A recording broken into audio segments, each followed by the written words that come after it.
Standing in the courtroom, watching my parents' lawyer argue that my house rightfully belonged to my unemployed sister, I couldn't help but laugh bitterly.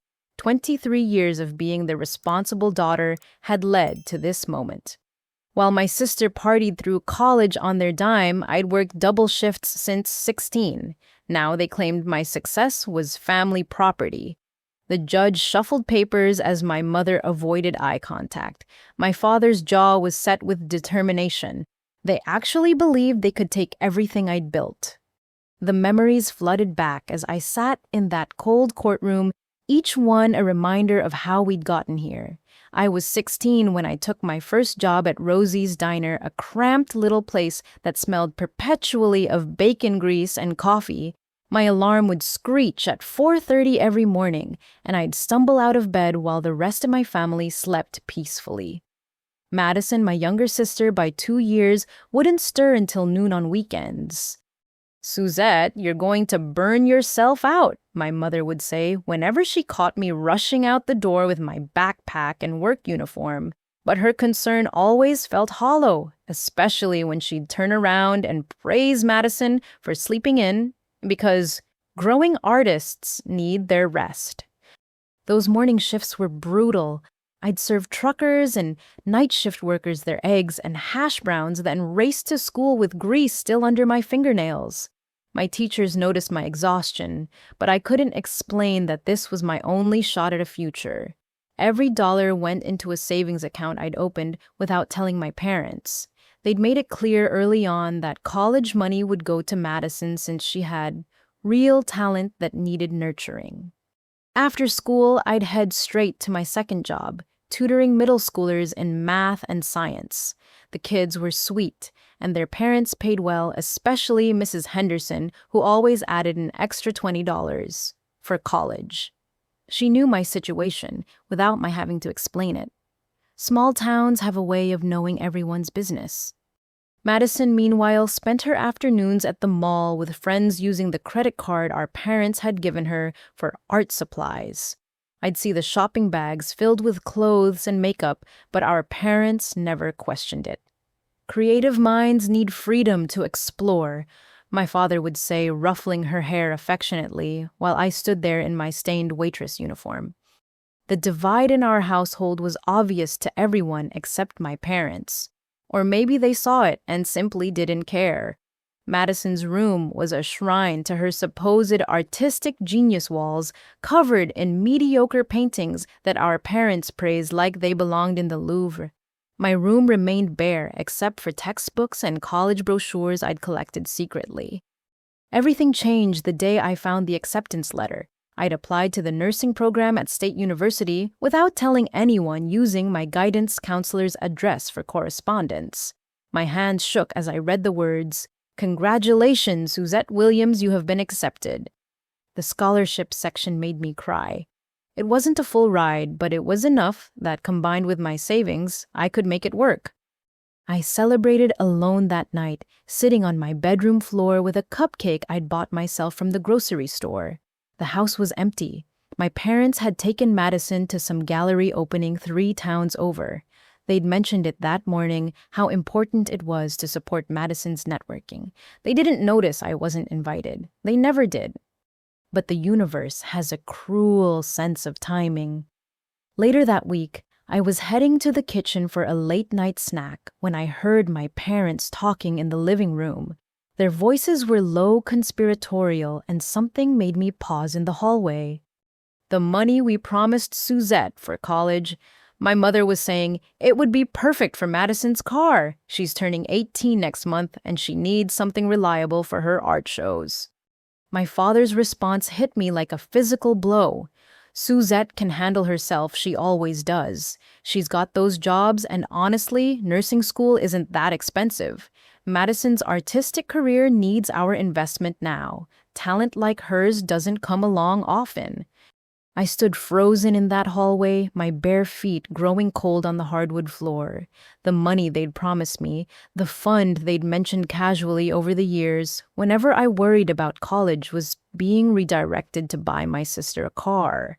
Not just any car from what I gathered, but something befitting an artist. That's when I truly understood my place in the family hierarchy. I wasn't their daughter, I was their safety net, the responsible one who would figure it out who always did.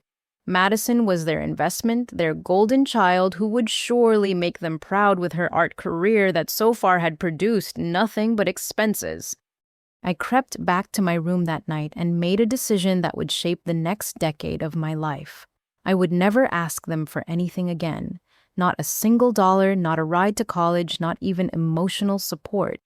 If they wanted to invest everything in Madison, fine, but they wouldn't get to claim credit for my success when I achieved it on my own.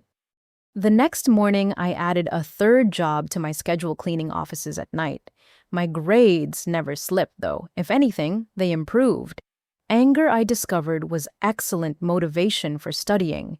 Every A on my report card was a small victory, proof that I didn't need their support or approval. Madison noticed the change in me, though she couldn't quite understand it. "Why are you always working?" she asked one afternoon, sprawled on her bed, surrounded by new art supplies, funded by what should have been my college fund. "Mom and Dad will help you with school." I just smiled tightly and changed the subject. She lived in a different reality, one where parents' love was unconditional and support was guaranteed. I couldn't fault her for that. It wasn't her fault she was the favorite. But I also couldn't forgive her for never questioning why I had to work 3 jobs while she got everything handed to her. Senior year flew by in a blur of work shifts, study sessions, and secret college preparations. My parents attended exactly one school event that year, and only because Madison was also performing in the talent show. They sat through my valedictorian speech with polite smiles, then left early to take Madison to dinner for her brave, artistic expression in the show where she'd painted a canvas on stage to mediocre applause. As graduation approached, I finalized my plans without their knowledge. I'd arranged everything: housing, transportation, even a job at the university hospital. I'd be completely self-sufficient from day one. The girl who'd served eggs and tutored algebra had saved enough to buy her own freedom. My parents' betrayal of the college fund they'd promised me turned out to be the best thing that ever happened. It taught me the most valuable lesson of my life. The only person I could truly depend on was myself. As I packed my few belongings the night before leaving for college, I felt no sadness, only determination. They'd chosen their favorite. Now I would choose myself. College was a revelation and a torture chamber rolled into one. State University's nursing program had a reputation for being grueling, but nothing prepared me for the reality of juggling it with 3 jobs. My roommate, a girl named Ashley, whose parents paid for everything, would watch in bewilderment as I'd rush from our dorm at dawn, return for classes, then disappear again until past midnight. "Don't you ever sleep?" she asked one evening as I hunched over my anatomy textbook, surviving on my 3rd cup of instant coffee. Sleep was a luxury I couldn't afford, literally. My first job started at 5 in the morning at the campus coffee shop where I'd memorize drug interactions while steaming milk. The manager, a kind woman named Beth, let me study during slow periods as long as I kept the machines running. Those early mornings taught me efficiency like nothing else could. Classes ran from 8 until 3, most days each lecture, a battle to stay awake and absorb information that might one day save lives. My professors were demanding but fair, and I threw myself into the work with desperate determination. Every grade mattered when you're funding your own education. There was no safety net for failure. Afternoons meant racing to my second job at a local grocery store where I stocked shelves and worked register until 9. The fluorescent lights gave me headaches and my feet ached constantly, but it paid better than food service. My manager there was less understanding, often scheduling me during important study groups, but I needed the money more than I needed his sympathy. The third job was the hardest but most relevant, working as a nursing assistant at the university hospital from 10 at night until 2 in the morning. It was exhausting, but it gave me real experience. I learned to insert IVs on night shift, watched nurses handle emergencies, and understood what my future would really look like.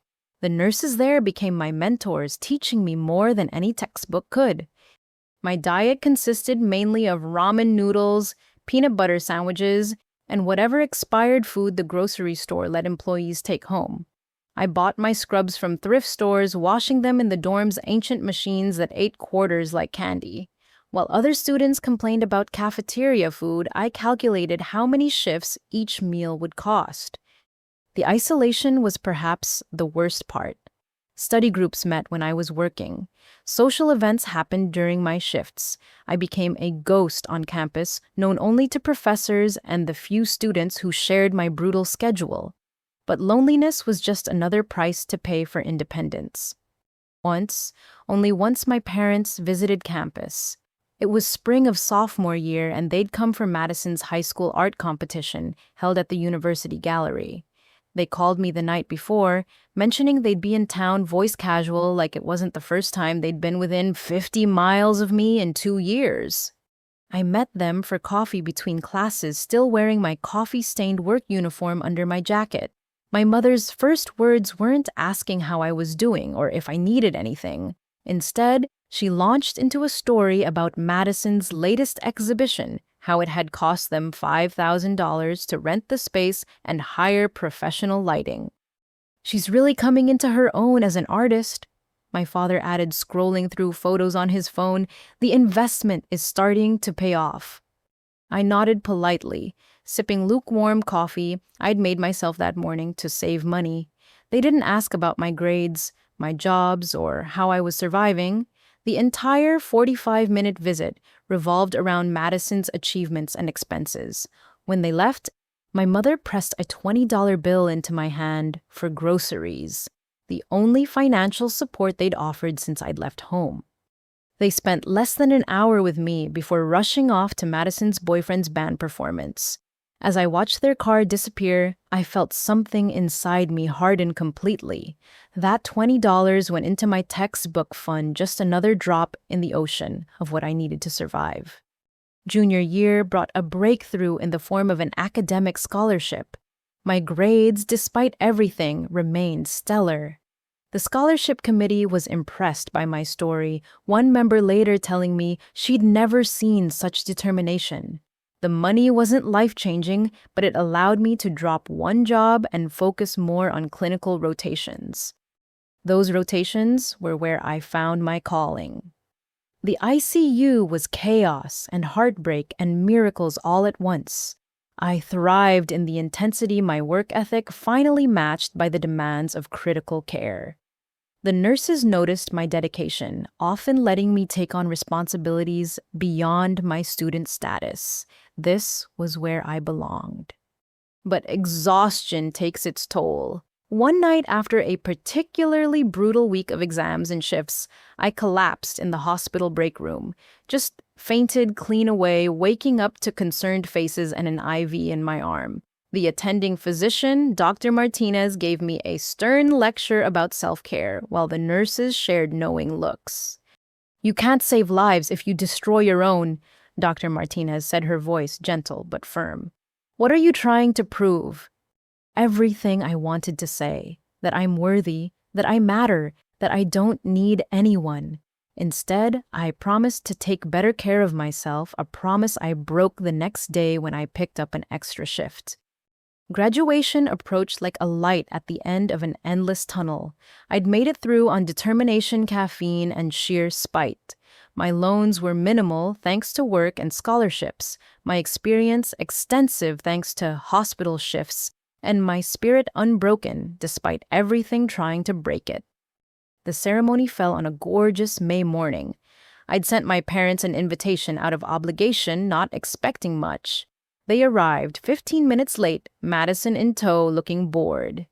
As I walked across that stage cum laude with honors in nursing, I spotted them in the crowd.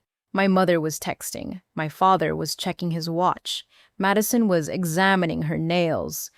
But the ICU nurses had come. Beth from the coffee shop was there. Even crusty Dr. Martinez attended, giving me a proud nod as I accepted my diploma. These people who owed me nothing showed up when my family couldn't be bothered to pay attention. The reception afterward was telling. My parents stayed for exactly 20 minutes, long enough for one photo they'd probably never frame. They left early, explaining that Madison's new boyfriend's band had an important gig they couldn't miss.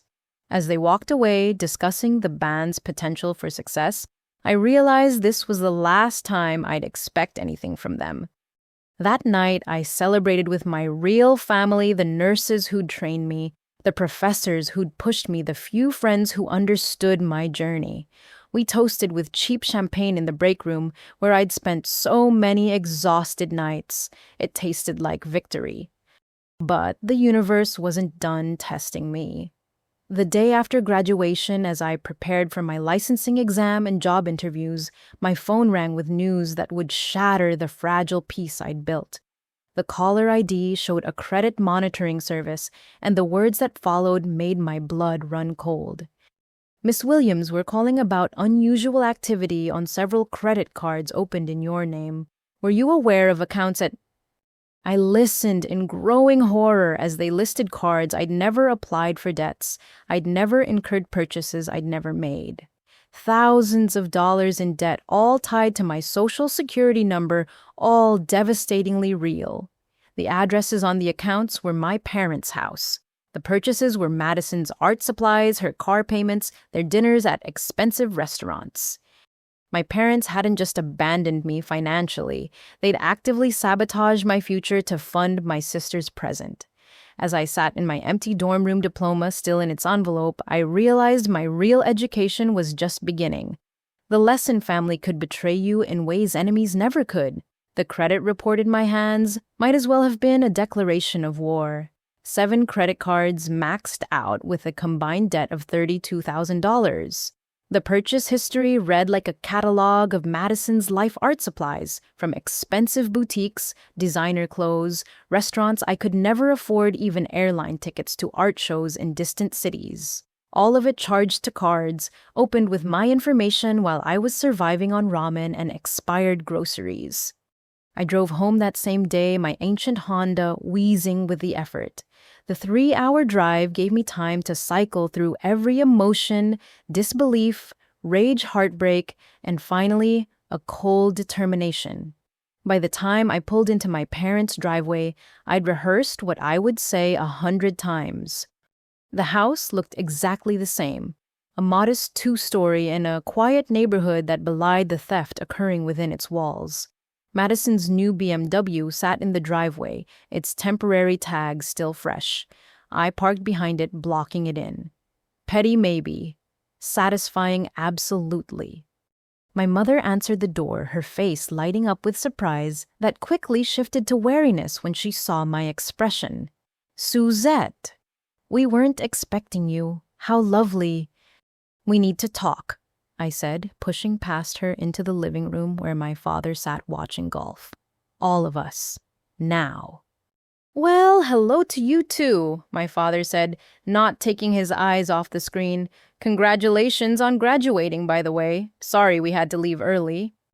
"Get Madison," I said, my voice steady despite the tremor in my hands. "She needs to hear this too."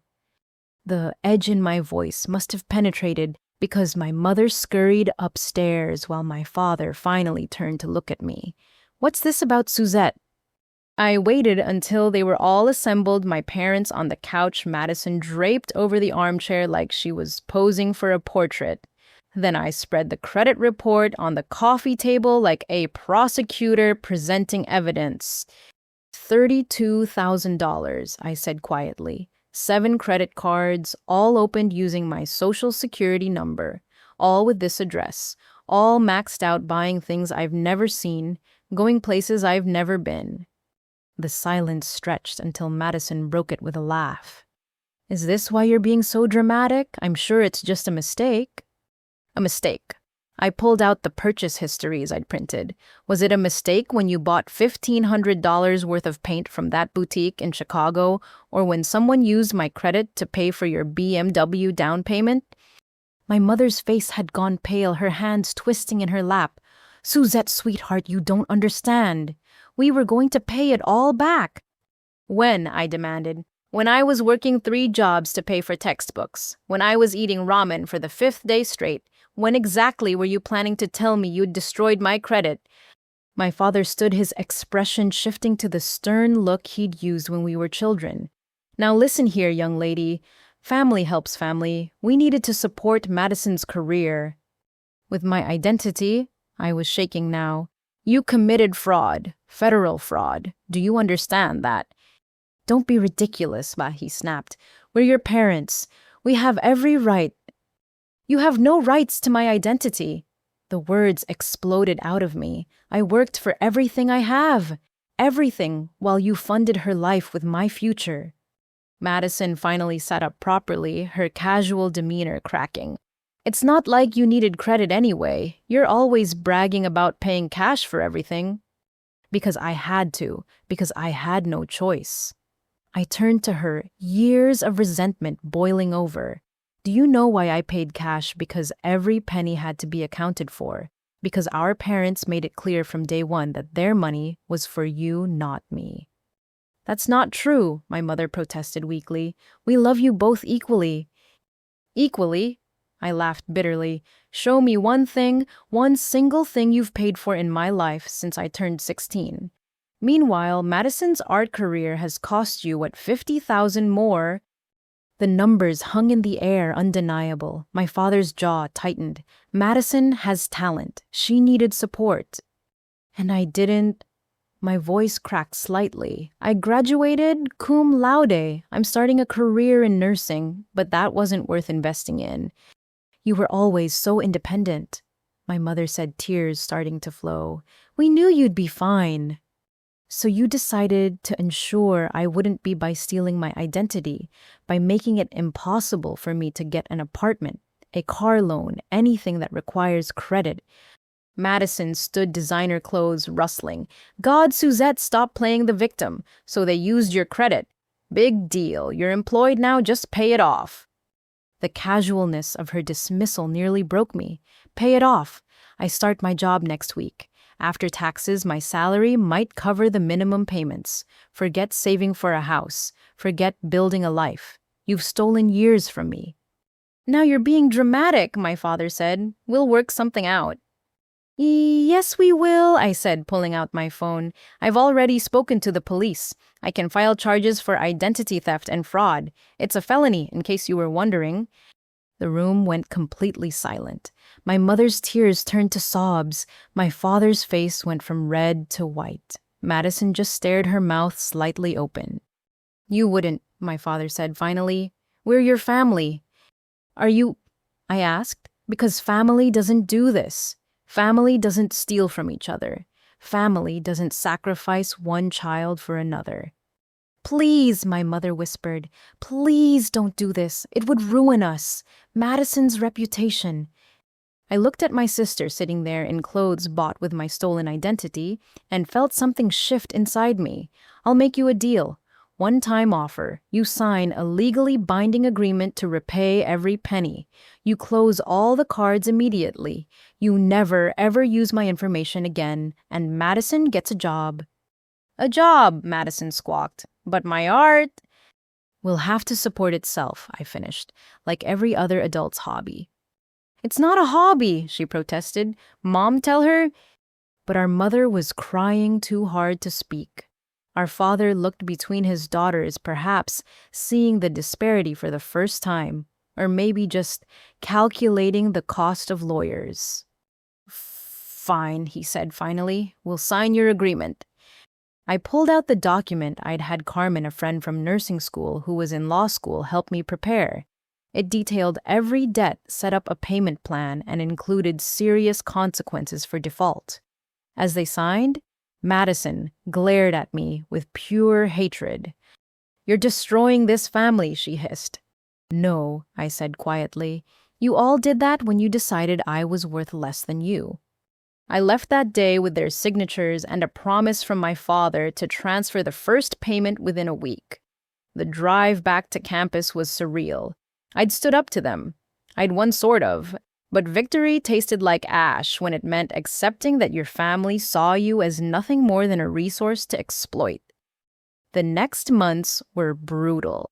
I started my ICU position while managing the fallout from the fraud. True to their word, my parents began making payments, though each one came with guilt trips and accusations. I changed my phone number after the 100th text from Madison calling me selfish. My coworkers at the hospital became my sanctuary. They didn't know the full story, but they sensed I was struggling. Sarah, a veteran nurse, took me under her wing, teaching me not just nursing skills, but how to protect myself emotionally. Some patients will drain you dry if you let them, she said once. Set boundaries and stick to them.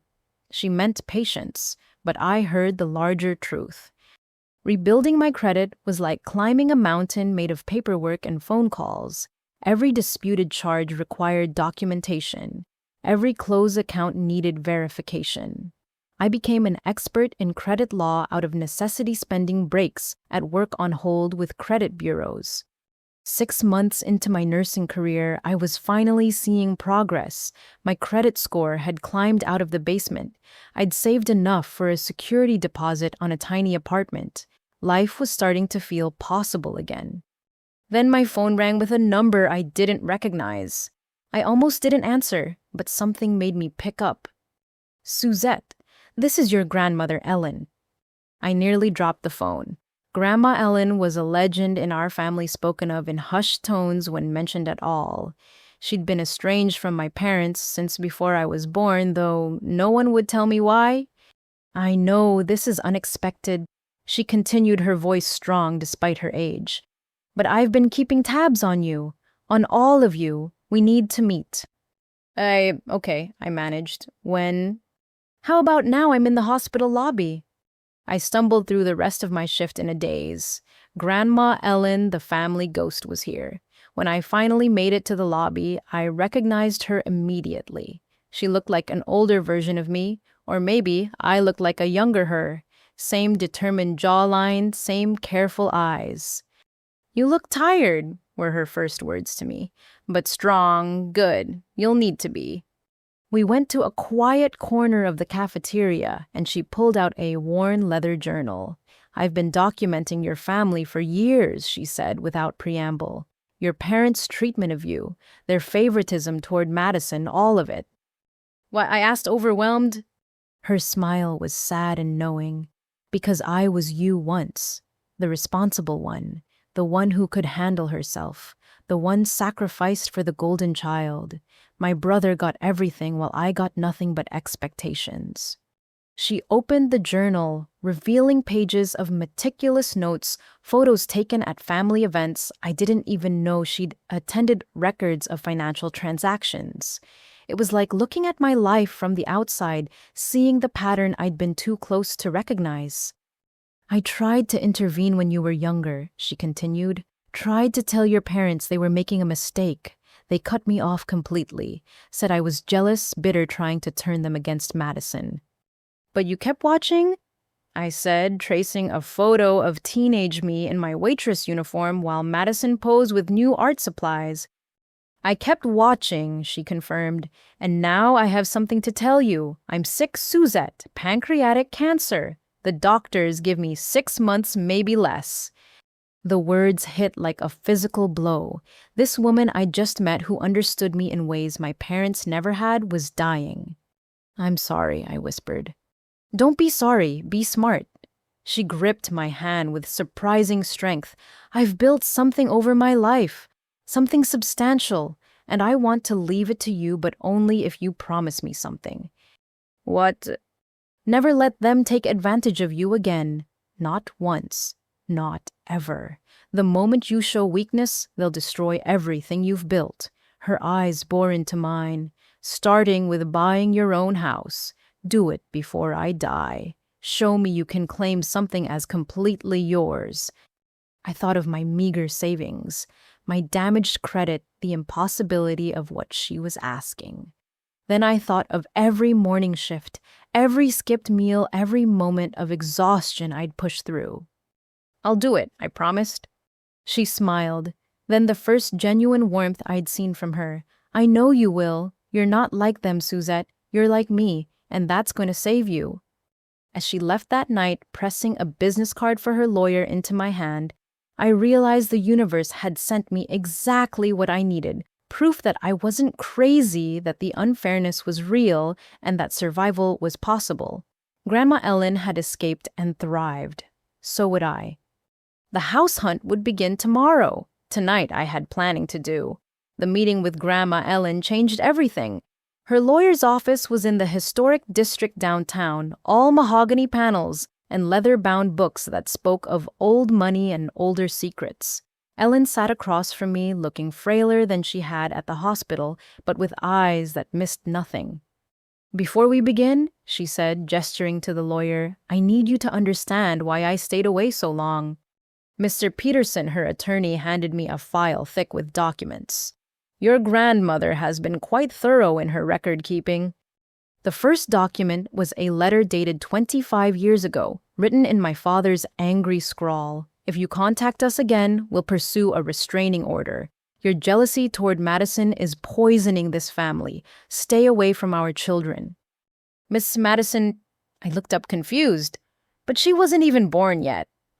Ellen's smile was rueful. "Your mother was pregnant. They'd already decided she would be special. I made the mistake of suggesting they shouldn't neglect their firstborn in favor of the new baby." Page after page revealed the story. Ellen had tried to warn them about favoritism when my mother was pregnant with Madison.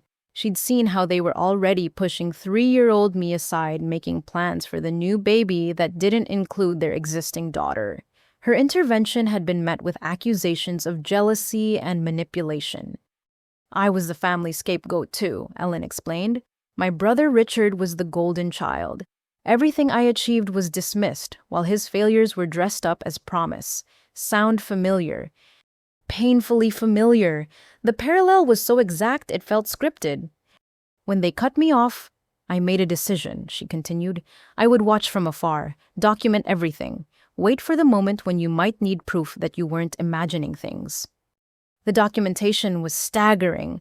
Photos from public events where she'd lurked in the background, me at 16, in my diner uniform, while Madison got professional photos taken my high school graduation, where my parents left early, even shots of Madison's BMW in the driveway, while my ancient Honda sat on the street.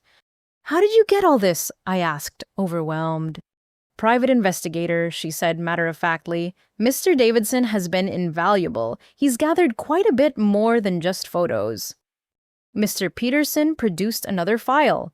This one contained financial records that made my stomach turn. Bank statements showing massive transfers to Madison's accounts, credit applications in my name, with my parents' signatures as co-applicants, even email exchanges between my parents, discussing how to maximize their use of my credit without me finding out. I couldn't finish.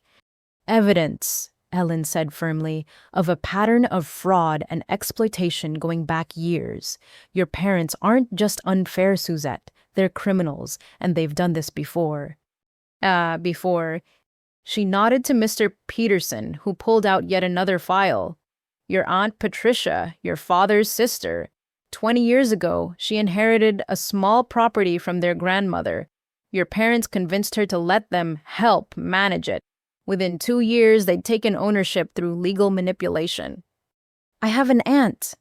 This was news to me. Another family member erased for not playing their game.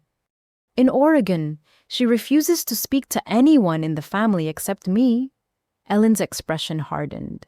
"Your parents destroyed her trust and took her inheritance. She was the test run. You're the main event." The weight of it all pressed down on me. This wasn't just favoritism or unfairness. This was a deliberate, decades-long pattern of exploitation. "But why," I asked, "why do this to their own family?" "Because they can," Ellen said simply. "They identified early who would comply and who would resist. Madison complies. She's dependent, grateful, unable to survive without them. You resist. So they use you to fund Madison, while ensuring you never have the resources to truly break free." Except I did break free. "Did you?" Ellen challenged. "You're starting your career with destroyed credit, no family support, and the emotional scars of a lifetime of neglect. They hobbled you before the race even began." She was right. Even my independence was constrained by what they'd taken from me. Which brings me to my proposal. Ellen continued straightening, despite obvious pain. I've built a considerable estate over my lifetime. Real estate investments, a portfolio worth approximately $3.2 million. I nearly choked on the water I was sipping. 3 million. Oh, started with nothing, just like you, she said proudly. Worked as a secretary, saved every penny, made smart investments. Never married, never had children. I was gonna leave it all to charity until I started watching you. Mr. Peterson pulled out a draft will. Mrs. Williams has indicated her desire to leave the bulk of her estate to you with certain conditions. The condition is simple, Ellen said, her eyes boring into mine. You must demonstrate that you've truly broken their hold over you. Buy a house, Suzette. Do it on your own terms without their input or interference. Show me you can build something they can't touch. My credit is still recovering, I said weakly. I've only been working 6 months. Then you'd better get creative, she said, but not unkindly. You've been creative about survival your whole life. This is just another challenge. The difference is this time, you're not alone. She slid a check across the table. $10,000. This isn't charity, and it isn't inheritance. Consider it a loan if you must, or payment for the documentation I'll need you to help me organize. But use it. Get pre-approved for a mortgage. Find something modest, but yours. Grandma, I started, but she waved me off. I don't have long, Suzette. The cancer is aggressive. I need to see you secure before I go. I need to know that one of us truly escaped. The meeting continued for another hour, going over legal strategies and documentation. Ellen had thought of everything, including potential ways my parents might try to interfere. She'd even had Mr. Peterson research property law and family financial abuse statutes. As we prepared to leave, Ellen pulled me aside. There's something else you should know. Your parents have been siphoning money from my accounts for years. They think I don't know, but I've documented every penny. What, how? Oh, forged signatures on the old joint accounts from when we were still in contact.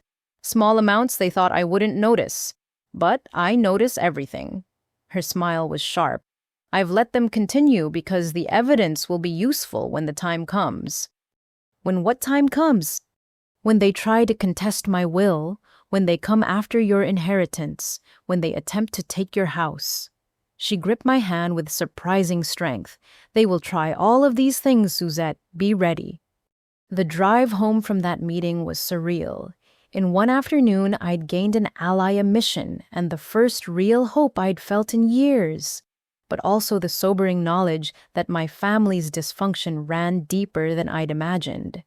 I spent the next weeks diving into house hunting with the same determination I'd applied to nursing school. Every spare moment went to research mortgage rates, first-time buyer programs, property values in areas I could afford. My coworkers noticed my new obsession. You're young for house hunting, Sarah commented during a break. Most people your age are still figuring out how to adult. I've been adulting since I was 16, I replied, scrolling through listings on my phone. I'm ready for something that's mine. The $10,000 from Ellen transformed my possibilities. Not enough to buy outright, but enough to make a down payment realistic. I met with mortgage brokers who frowned at my credit history, then brightened at my employment record and savings discipline. Slowly, impossibly, pre-approval became possible. Ellen and I met weekly at a small cafe near the hospital. She was visibly declining but refused to slow down. Each meeting brought new revelations, photos of my parents' hidden assets, records of their schemes, even recordings from family gatherings where they discussed their plans. How long were you planning this? I asked one afternoon as she showed me a video from 5 years ago where my parents casually discussed putting me in a conservatorship eventually. Since the day they cut me off, she admitted. I knew someday one of their children would need proof. I just didn't know it would take 23 years. The house search intensified as Ellen's health worsened. She pushed me to viewings, critiqued listings, even came with me to inspect a few properties despite her weakness. We must have looked odd, the dying woman and her granddaughter she'd barely known bonding over property listings and fraud documentation. Finally, I found it. A small two-bedroom cottage on the edge of town. It needed work. The kitchen was outdated, the yard overgrown, the whole place screamed neglect. But the bones were good, the neighborhood safe, and most importantly, the price was within reach. It's perfect, Ellen said when I showed her the listing. Potential without pretension, like you. The offer process was terrifying. Every form felt like a test I might fail, but my pre-approval held the sellers were motivated, and within 2 weeks, I had an accepted offer. I did it, I told Ellen, hardly believing it myself. I actually did it. No, she corrected, pride shining through her exhaustion. You're doing it. The hard part is still coming. She was right, of course. The inspection revealed issues. The mortgage underwriter had questions. Every step forward came with two sideways, but I persisted, driven by the promise I'd made to a dying woman who'd seen me when no one else had. The closing was scheduled for 3 weeks out. Ellen's doctors gave her 6 weeks at most. We were racing against time, her body, and whatever schemes my parents might devise when they learned about the house. Don't tell them until it's done, Ellen warned during what would be our last cafe meeting. The moment they know, they'll try to stop you. They can't stand the idea of you succeeding without them getting credit or control. I promised to keep quiet, focusing on work and the endless paperwork of home buying. But secrets have a way of revealing themselves, and mine was about to explode in the most spectacular way. It started with a simple text from Madison. Heard you're buying a house. We need to talk. My blood ran cold. How had she found out who had told them? And what exactly did "we need to talk" mean in a family where talking usually meant taking? The answer would come sooner than expected, and it would shatter any remaining illusions about my family's capacity for cruelty. But first, I had a house to close on and a promise to keep to the one family member who'd ever truly seen me. The text from Madison sat on my phone like a ticking bomb. I didn't respond, following Ellen's advice to maintain silence until the closing was complete. But the damage was done. They knew. Somehow they always knew when I was building something worth taking. Despite the looming threat, I threw myself into the house hunt with renewed intensity. The cottage I'd found needed work, but every flaw felt like an opportunity. I could fix the leaky faucet myself. The overgrown garden would bloom under my care. The peeling paint was just waiting for my vision. After years of making do with nothing, the prospect of making something mine was intoxicating. My realtor, Janet, was a no-nonsense woman in her 50s who'd seen every dirty trick in the book. When I explained my situation, leaving out the family drama but emphasizing my tight timeline, she shifted into overdrive. "Cash talks," she said bluntly during our strategy session. "You've got enough for a solid down payment. In this market that makes you competitive despite the credit issues." We refined my offer letter, emphasizing my stable employment and the pre-approval I'd fought so hard to secure. Janet even suggested including a personal note to the sellers explaining that this would be my first home after years of hard work. "Sometimes the human element makes the difference," she explained. The cottage's sellers were an elderly couple moving to assisted living. When we toured the property, Mrs. Chen pointed out where she'd planted roses 40 years ago, where her children had carved their heights into the doorframe, where her husband had built the garden shed by hand. "It needs someone young to love it back to life," she said, running her weathered hand along the kitchen counter. "Someone who understands that homes are more than just buildings." I nearly cried right there, recognizing a kindred spirit who understood what this meant. This wasn't just a real estate transaction, it was a passing of torches, a continuation of care. The inspection was scheduled for the following Tuesday. I took a rare day off, arriving early to walk the property alone before the inspector arrived. Morning light filtered through the mature trees, dappling the overgrown lawn with gold. I could see it all where I'd put a vegetable garden, how the kitchen would look with new cabinet pulls and fresh paint the reading nook I'd create in the smaller bedroom. The Inspector Tom was thorough but fair. Good bones, he kept saying as we went room to room. These older places were built to last. You don't see craftsmanship like this anymore. There were issues, of course. The electrical needed updating in the kitchen. The water heater was on its last legs. The roof had maybe 5 years left, but nothing structural, nothing that made the house uninhabitable. Just the accumulated wear of decades of life. All manageable, Tom concluded, handing me his report. Budget about $15,000 over the next 5 years for updates, and you'll have a solid home. 15,000 might as well have been $1 million, but I'd figure it out. I always did. The important thing was that the house was sound, salvageable possible. That evening, I met Ellen at her apartment to review the inspection report. She looked frailer than ever, but her mind remained sharp as she went through each item with me. The roof can wait, she said decisively. Water heater needs immediate attention, but they're not expensive if you shop around. Electrical, that's priority 1, safety first.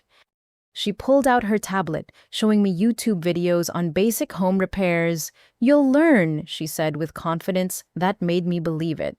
You learn to survive on nothing. You can learn to fix a leaky pipe. We spent hours planning renovations I couldn't yet afford, but the dreaming felt like hope. For the first time in my life, I was planning for a future that belonged entirely to me. The next morning brought another text from Madison. Mom and Dad know about the house. They want to help. Help. In my family's vocabulary, that word was a weapon. Help meant control. Help meant debt that could never be repaid. Help meant strings that turned into chains. I showed the text to Ellen during her chemotherapy appointment. She laughed, though it turned into a cough that scared me. Help, she wheezed when she could speak again. They want to help like they helped Patricia with her inheritance, like they helped you with your college fund. The nurse adjusting Ellen's IV caught my eye sympathetically. She'd overheard enough during our visits to understand the situation. Healthcare workers recognize abuse in all its forms.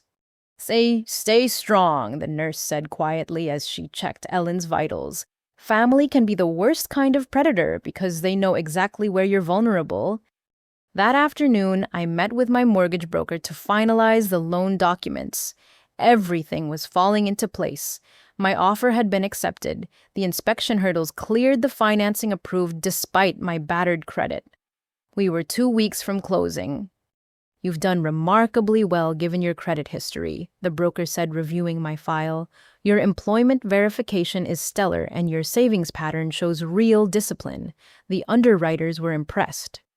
I thought of all those pre-dawn shifts, the nights of studying on 3 hours of sleep, the meals skipped to save every penny. Each sacrifice had been a brick in the foundation of this moment. On my way home, I stopped at the cottage again. The sellers had given me permission to take measurements for furniture planning. I stood in what would be my living room, envisioning a life free from manipulation and guilt. My phone buzzed with another message from Madison. Ignoring family won't make this go away. She was right about one thing. This wouldn't go away, but I was done running from confrontation. I'd spent 23 years trying to earn love that was never available to me. Now I was building something better, self-respect. The following days blurred together in a haze of paperwork and preparation. I worked extra shifts to pad my savings, knowing that home ownership would bring unexpected expenses. My coworkers celebrated my progress, some even offering furniture they no longer needed. My daughter just upgraded her couch, Sarah mentioned during a break. The old one's yours if you want it. Nothing fancy, but it's comfortable. These small kindnesses from people who owed me nothing stood in stark contrast to my family's conditional affection. I accepted gratefully, starting a list of donated items that would help transform the empty cottage into a home. Ellen insisted on visiting the property one more time before closing. Despite her weakness, she walked through each room with the bearing of a queen inspecting her kingdom. In the backyard, she pointed to a corner where the sun hit just right. Plant tomatoes there, she advised, and herbs by the kitchen door. There's something healing about growing your own food. Self-sufficiency in all things. As we stood in what would be my kitchen, she pressed another envelope into my hands. Don't open it until after closing, she instructed. Consider it a housewarming gift from one survivor to another. The final week before closing brought an escalation in family contact. Texts turned to calls I didn't answer. Voicemails progressed from concerned to angry. My mother left a message that played the entire guilt symphony. I don't understand why you're shutting us out. We only want to help. Madison is hurt that you won't include her in this milestone. Your father is talking about hiring a lawyer. A lawyer. The threat hung in the air like smoke from a distant fire. What legal grounds could they possibly have? But then I remembered the credit cards, the pattern of control, their history. With Patricia, they didn't need valid grounds. They just needed to make my life difficult enough that I'd comply. I played the voicemail for Ellen, who listened with grim satisfaction. They're panicking, she observed. You're escaping, and they know once you have that house, their leverage disappears. What should I do? Close on the house, she said simply, then prepare for war. The day before closing, everything nearly fell apart. My loan officer called, voice tight with concern. We've received some unusual inquiries about your application, she said carefully. Someone claiming to be your father contacted us, suggesting you're not mentally competent to make this purchase. My blood turned to ice. They were actually trying to sabotage the closing. He provided no documentation, she continued quickly. And frankly, his claims contradict everything we've verified about you. But I wanted you to know. I thanked her hands, shaking as I ended the call. They'd escalated beyond anything I'd imagined, questioning my mental competence. It was a new low even for them. I called Janet immediately. She listened, cursed creatively, then shifted into battle mode. I've seen this before. Toxic families trying to maintain control. Here's what we're going to do. Her plan was simple but effective. Document everything. Get written statements from colleagues about my competence. Have Ellen's lawyer prepare a cease and desist letter. Most importantly, proceed with closing as scheduled. They're trying to scare you, Janet said firmly. Don't let them. You're 3 signatures away from owning that house. Nothing else matters. That night, I couldn't sleep. Every worst-case scenario played through my mind. What if they succeeded? What if the sellers got spooked? What if my parents found some legal loophole to exploit? But morning came as it always does, and with it, closing day. I dressed carefully in my best professional outfit, gathering my documents like armor. Ellen had wanted to attend but was too weak, so she sent Mr. Peterson in her stead. Your grandmother wanted me to tell you she's proud, he said as we walked into the title company's office. And to remember after today, they can never take this from you. The closing itself was anticlimactic after so much drama. Sign here, initial there, hand over the cashier's check that represented years of sacrifice. The sellers, the lovely Mr. and Mrs. Chen, smiled warmly as they passed over the keys. Take care of our home, Mrs. Chen said, squeezing my hand. Make new memories to join the old ones. And just like that, I was a homeowner. The keys were heavy in my hand, weighted with more than metal. They were freedom security proof that I could build something from nothing. I drove directly to my cottage, my home, and stood in the front yard for a long moment. The grass needed cutting, the shutters needed paint, the whole place needed love. But it was mine, completely, legally, irrevocably mine. My phone buzzed with a text from an unknown number. The message was brief but clear. Congratulations on the house. Now the real fun begins. Love, Mom and Dad. The threat was obvious. They'd failed to stop the purchase, but they weren't giving up. If anything, my success had escalated their determination.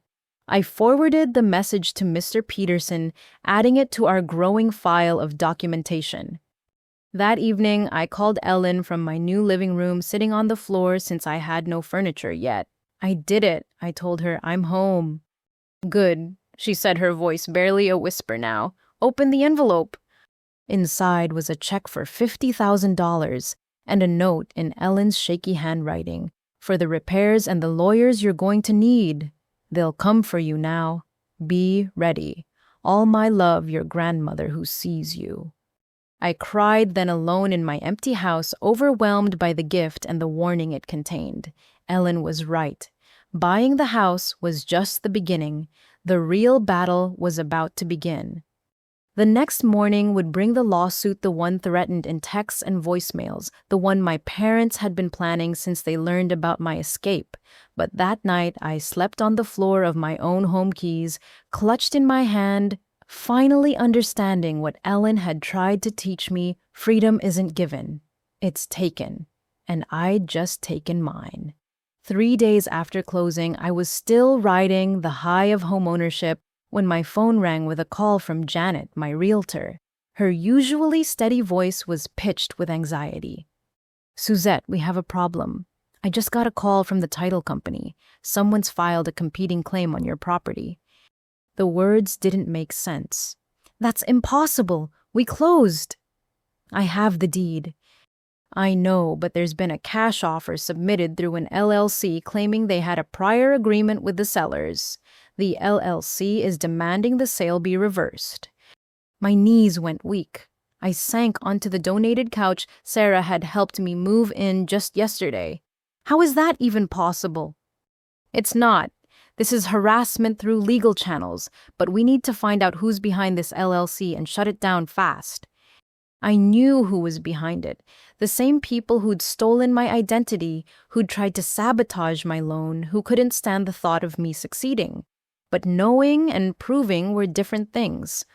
Send me everything, I said, forcing my voice to remain steady. I'll handle this. The documentation arrived within minutes. Redwood Holdings LLC incorporated just 5 days ago. The offer letter claimed they'd had a verbal agreement with the sellers predating my written contract. It was amateur hour from a legal standpoint, but that didn't make it less threatening. I called Carmen, my friend from nursing school, who'd helped with the credit fraud agreement. She was in her final year of law school now and had been following my saga with professional interest. This is bold even for them, she said after reviewing the documents. Want me to do some digging on this LLC? While Carmen investigated, I reached out to the Chens, the sellers. Mrs. Chen was horrified when I explained the situation. We never spoke to anyone else about the house, she said firmly. You were our only serious buyer. This is lies, all lies. Her willingness to provide a written statement saying as much gave me hope, but I needed more than hope. I needed proof of who was behind Redwood Holdings. Carmen called back within hours. You're going to want to sit down for this, she warned. Redwood Holdings LLC is registered to Gregory Palmer. Ring any bells? Gregory Palmer, my father's golf buddy and occasional business partner. The pieces clicked into place with sickening clarity. They're using him as a front, I said. My parents are behind this, but they're hiding behind Gregory to avoid direct connection. Oh, smart enough to create distance, dumb enough to use someone so easily traced to them, Carmen observed. The question is, what's their endgame? I knew exactly what they wanted. If they couldn't stop me from buying the house, they'd try to force me to share it, or sell it, or put it in some family trust they controlled. The house represented my independence, and that was intolerable to them. That evening, I decided to take the offensive. I drove to my parents' house, Carmen on speakerphone in case I needed a witness. Madison's BMW was in the driveway, parked at its usual careless angle. The family was home. My mother answered the door, her expression cycling through surprise guilt and finally practiced concern. Suzette, what a lovely surprise. We've been so worried. Cut the act, I said, pushing past her into the living room where my father sat with Madison papers spread across the coffee table, papers that looked suspiciously like real estate documents. I know about Redwood Holdings. I know about Gregory Palmer. I know what you're trying to do. My father didn't even pretend ignorance. He leaned back in his chair, crossing his arms with the confidence of a man who'd never faced real consequences. We're protecting your interests. You're not ready for homeownership. I've been ready since I was 16, I shot back, when I started working to support myself because you made it clear your money was for Madison. That's not fair, Madison interjected, but her protest was weak. Even she couldn't deny the evidence spread across the table. I caught sight of my property, listing copies of my deed, even what looked like surveillance photos of my house. You hired someone to watch my house? I couldn't hide my shock. We needed to assess the property, my mother said, as if stalking was a normal part of family concern. It's not in a good neighborhood, Suzette. Madison could help you find something better if you'd let us. If I'd let you what? I demanded. Control where I live, decide what I deserve. Put my house in Madison's name. The last suggestion hit too close to home. Madison's face flushed, and my parents exchanged a quick glance that confirmed my suspicions. You were planning to transfer my house to Madison, I said slowly, the full scope of their betrayal crystallizing. That's what this is about. You can't stand that I have something she doesn't. Madison needs stability to pursue her art, my father said, falling back on the familiar refrain. You have a good job. You could get another house. With what credit? I exploded. You destroyed my credit. You stole my identity. And now you're trying to steal my home. We're family, my mother pleaded. Family shares. No, I said firmly. Healthy families support each other. Toxic families steal from each other. Guess which one we are? I pulled out my phone, making sure they could see me recording. Let me be very clear. I know about Redwood Holdings. I know Gregory Palmer is fronting for you. The sellers have confirmed in writing they never spoke to you. I have a lawyer. I have documentation. And if you don't withdraw this fraudulent claim immediately, I'll pursue charges for fraud, harassment, and conspiracy. My father stood, his face reddening. You ungrateful little... Choose your next words carefully. Carmen's voice came through the speaker, sharp and professional. I'm recording this conversation, and threats could add criminal intimidation to the charges. The room went silent. My parents hadn't realized I had a witness, that I'd learned to protect myself the way they'd taught me I'd need to. You brought a lawyer, my mother whispered, as if this was the ultimate betrayal. You brought Gregory Palmer, I countered. I'd say we're even, except you're committing fraud and I'm defending myself. Madison stood suddenly, her usual composure cracking. This is insane. It's just a stupid house. Why are you making such a big deal about this? Because it's mine, I said simply. The first thing in my life that's truly mine, not yours, not theirs, mine. And if that threatens you, maybe ask yourself why. I turned to my parents, who suddenly looked older, smaller, caught. You have 24 hours to withdraw the Redwood Holdings claim. If you don't, I go to the police with everything. The identity theft, the fraud, this harassment, everything. You wouldn't, my father said, but uncertainty had crept into his voice. The scandal would ruin your reputation, end Madison's social aspirations, cost you your country club membership? I smiled grimly. Yes, it would. So ask yourselves, is stealing my house worth losing everything else?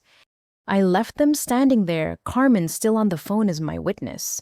As I drove away, she let out a low whistle.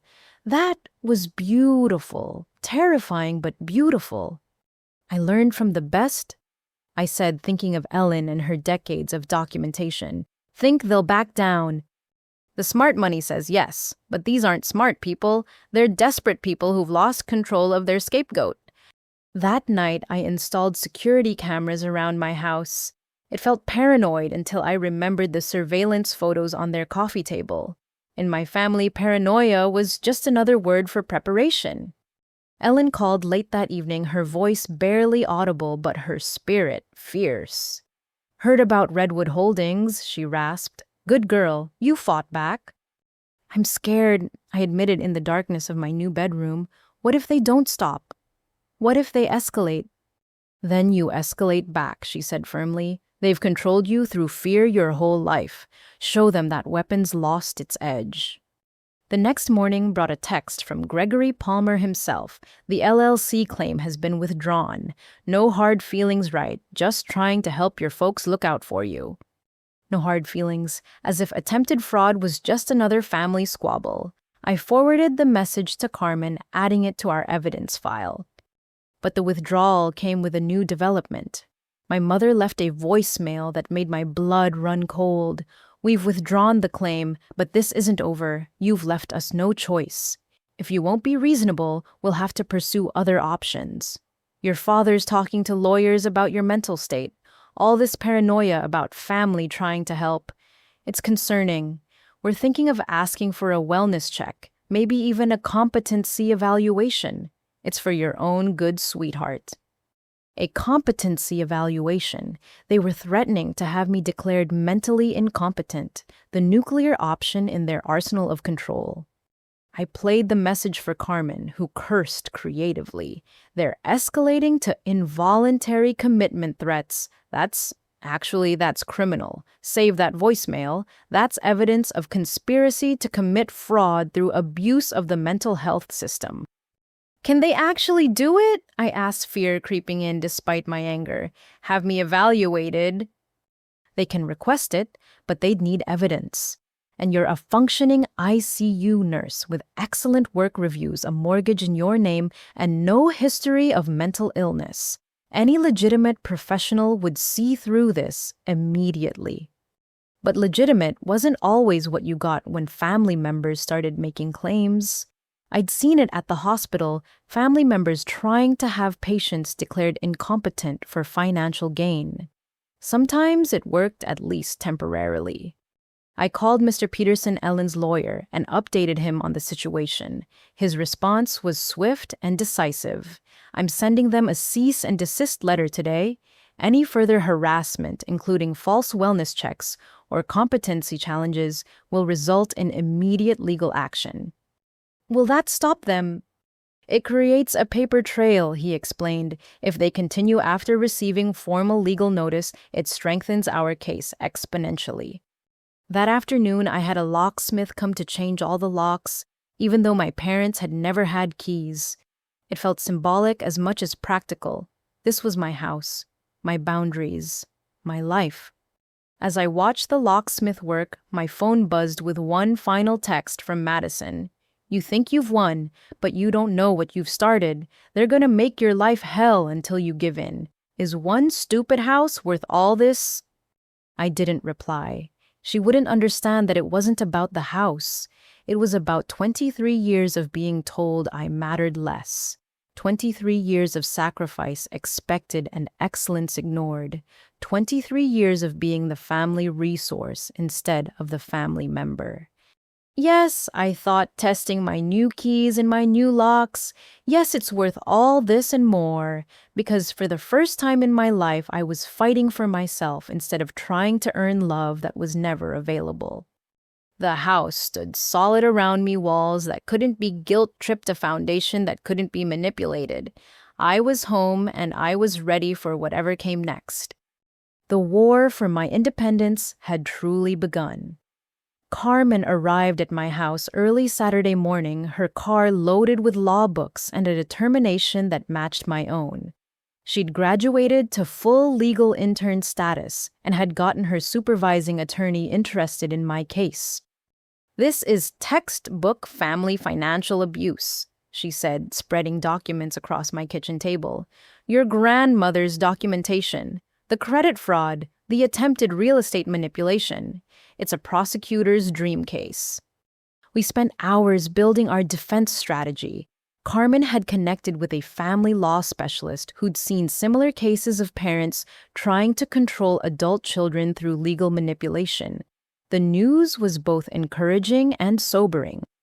The good news is their threats are mostly empty, Carmen explained. The bad news is they can still make your life miserable through frivolous legal action. The system's designed to protect people, but it can be weaponized by those who know how to work it. We organized everything Ellen's decades of documentation, the credit fraud evidence recordings of threats, the Redwood Holdings fraud attempt. Each piece painted a picture of systematic abuse spanning years. Your work records are crucial, Carmen noted, pulling up my employment file. 3 years of excellent reviews, no disciplinary actions, consistent attendance despite everything you were dealing with. No judge would look at this and see someone mentally incompetent. My doorbell interrupted our work. Through the peephole, I saw a process server looking bored and official. My stomach dropped as I opened the door to accept the papers. Suzette Williams, he asked, handing over the envelope once I confirmed. You've been served. Carmen was reading over my shoulder before I could fully process the words. They actually did it, she breathed. They're suing you for financial elder abuse. The complaint was a work of fiction dressed in legal language.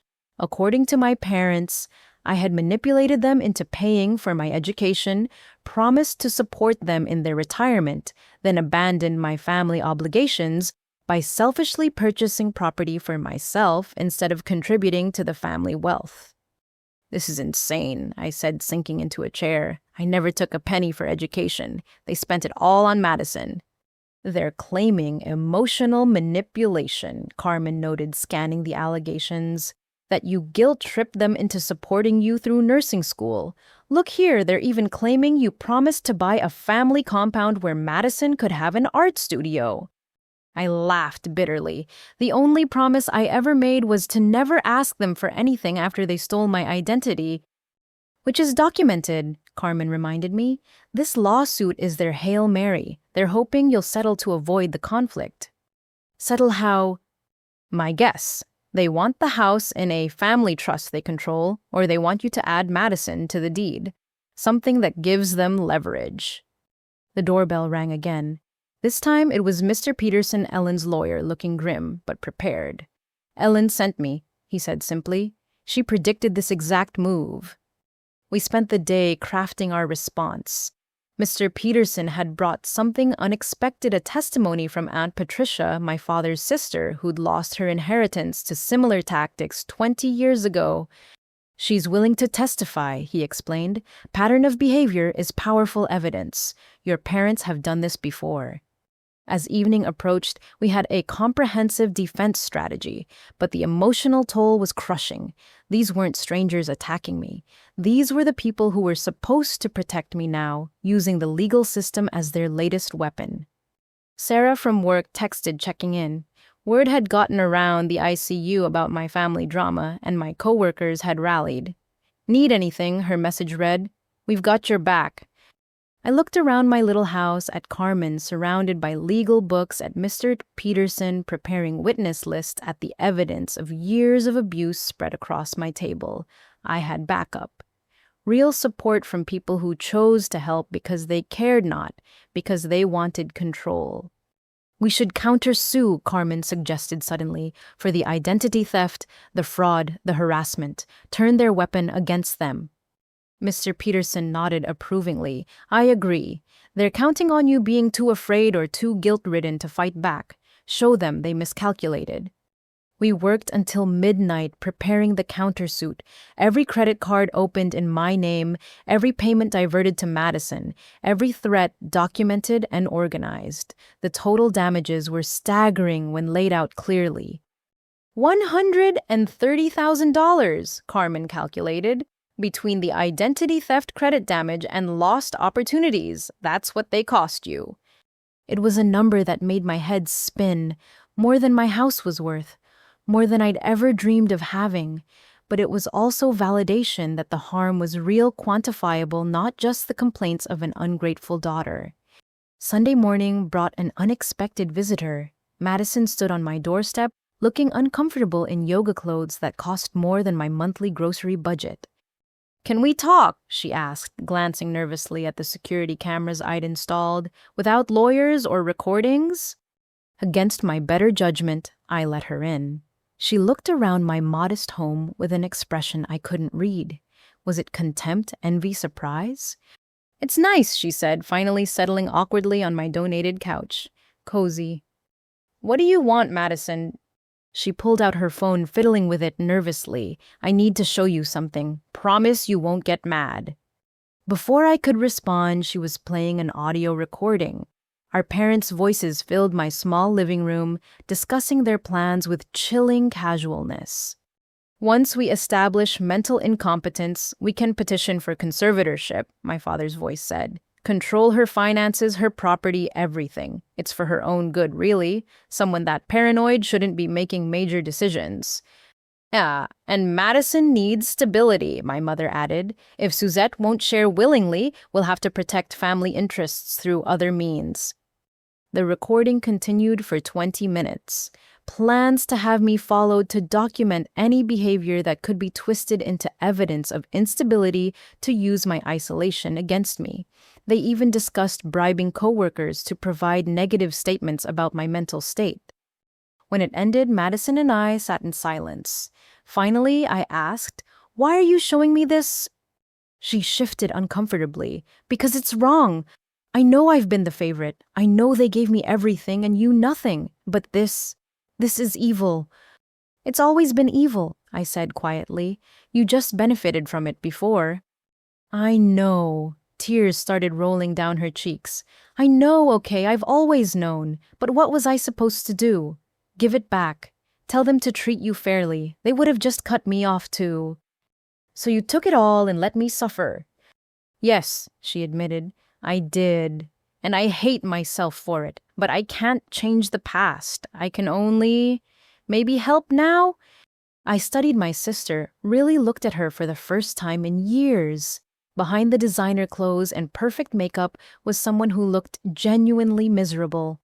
The golden child cage might have been prettier than the scapegoat's burden, but it was still a cage. "What are you proposing?" I asked carefully. "I testify," she said simply. "Tell the truth about everything. The money they spent on me and that they claimed went to you. The credit cards they opened, the plans to control you, all of it." "They'll cut you off," I pointed out. "No more BMW, no more rent payments, no more funded art career."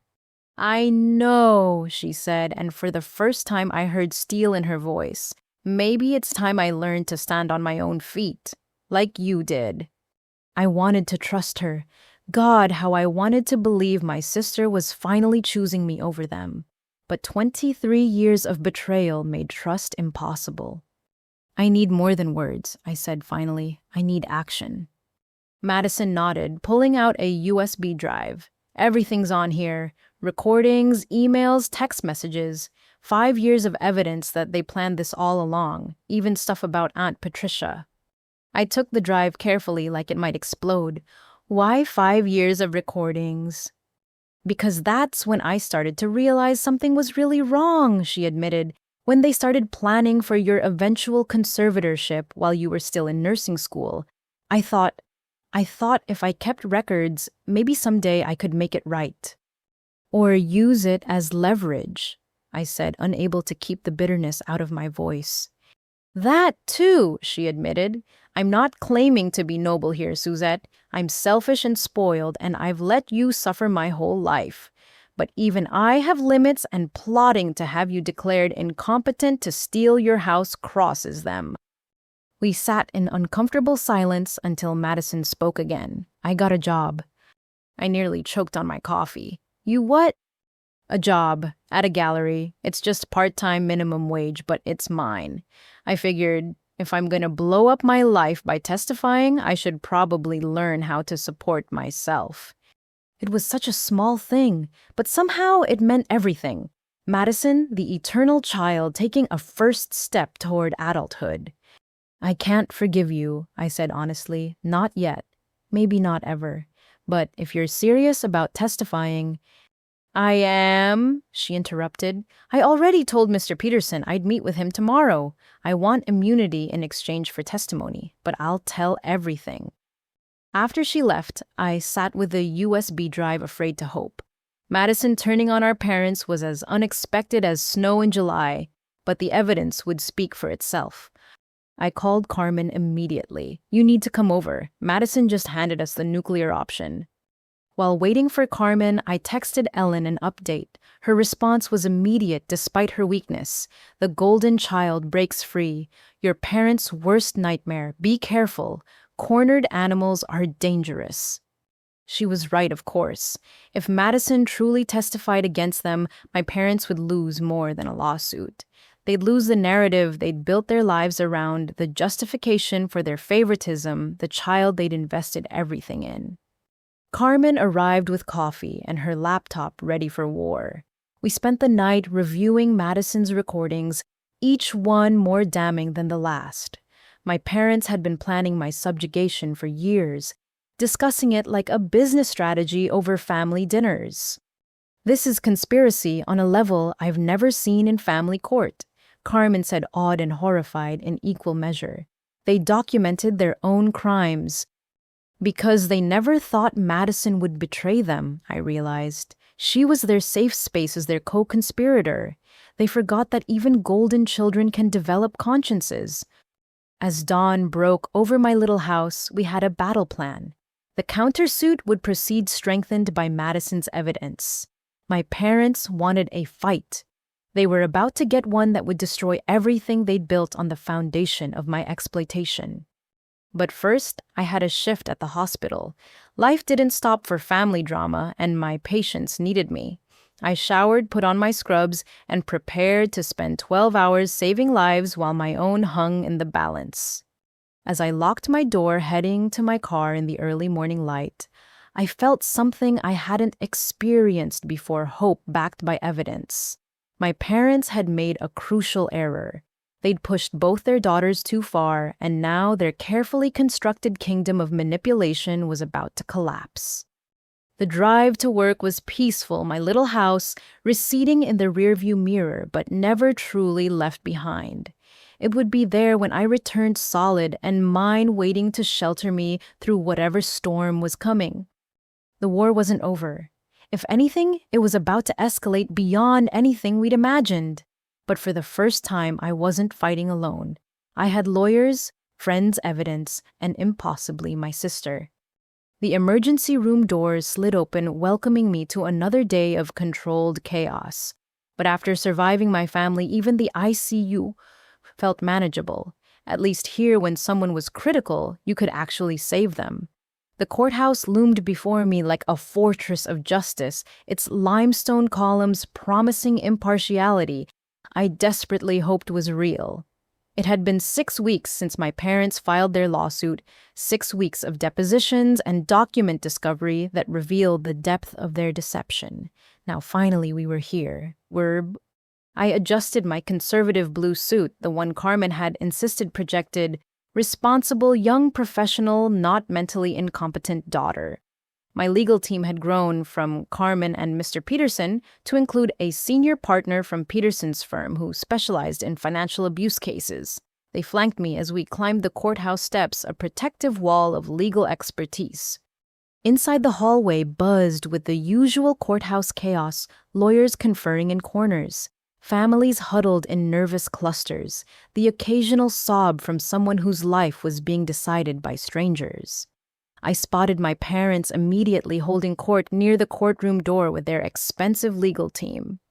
My mother wore her best persecution complex, dabbing at her eyes with a handkerchief despite the absence of actual tears. My father stood rigid, projecting wounded patriarchal authority, but it was the third member of their party that made my breath catch. Madison sat slightly apart from them, wearing a simple black dress instead of her usual designer ensemble. Our eyes met across the hallway. She gave me the slightest nod and I understood. She was here as my witness, not theirs. The betrayal of the golden child was complete. Their lawyer, a silver-haired man named Harrison Blackwood, who specialized in family wealth preservation, noticed our arrival. His expression soured slightly. He'd been counting on an easy victory against a young woman without resources. The presence of my legal team clearly complicated his plans. "All rise," the bailiff called, and we filed into the courtroom. Judge Patricia Horvath presided, a woman in her 60s with a reputation for seeing through manipulation. Carmen had been thrilled when we drew her. She doesn't tolerate games, she'd said, just facts. The opening statement set the tone immediately. Blackwood painted a picture of a loving family torn apart by a selfish daughter who'd taken everything and given nothing back. According to him, my parents had sacrificed their retirement savings to put me through nursing school only to be abandoned when I selfishly bought property instead of contributing to the family's future. Miss Williams demonstrates a pattern of manipulation and ingratitude. Blackwood intoned his voice, dripping with false concern. Her paranoid accusations against her loving parents, her refusal to participate in family life, and her secretive property purchase all point to someone who needs guidance, not independence. I forced myself to remain expressionless as lie after lie filled the courtroom. Carmen gripped my hand under the table, a silent reminder to let our evidence speak for itself. Our lead attorney, Martin Sheffield, stood for our opening. Where Blackwood had been theatrical, Sheffield was precise, each word a scalpel, cutting through the deception. Your Honor, we will present evidence of systematic financial abuse spanning decades, credit fraud, identity theft, conspiracy to defraud not just Miss Williams, but multiple family members. This isn't a case of family disagreement. It's a criminal enterprise masquerading as parental concern. He outlined our evidence with surgical precision, the credit cards, the stolen college funds, the pattern established with Aunt Patricia. By the time he finished, several people in the gallery were shaking their heads in disgust. The first day of testimony began with my parents' witnesses. They'd scraped together a pathetic collection of character attacks. A neighbor who'd noticed Suzette was always working, never spending time with family. A distant cousin who testified I'd seemed withdrawn and paranoid at a family reunion I'd attended for exactly 30 minutes. Each witness crumbled under cross-examination.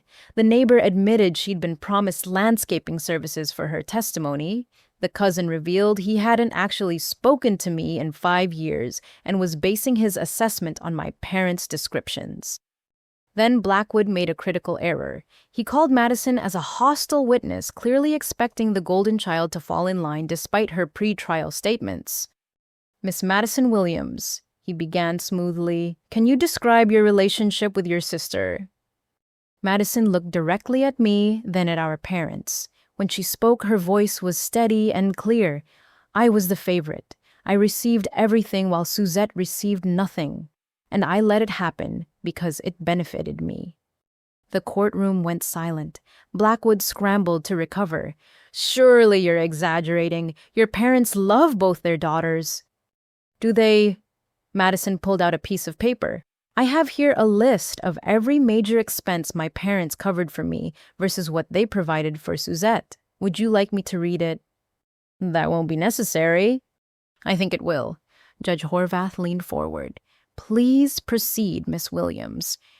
What followed was 20 minutes of devastating testimony. Madison had done her homework cataloging years of disparity with receipts to back it up. Art supplies, $43,000. Car, $35,000. Rent payments, $60,000. European art tours, $28,000. And for Suzette, the judge prompted.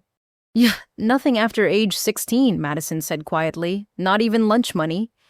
Our attorney took over cross-examination, guiding Madison through the darker revelations. She testified about the credit card fraud producing emails where our parents discussed using my information because Suzette won't notice she never uses credit anyway.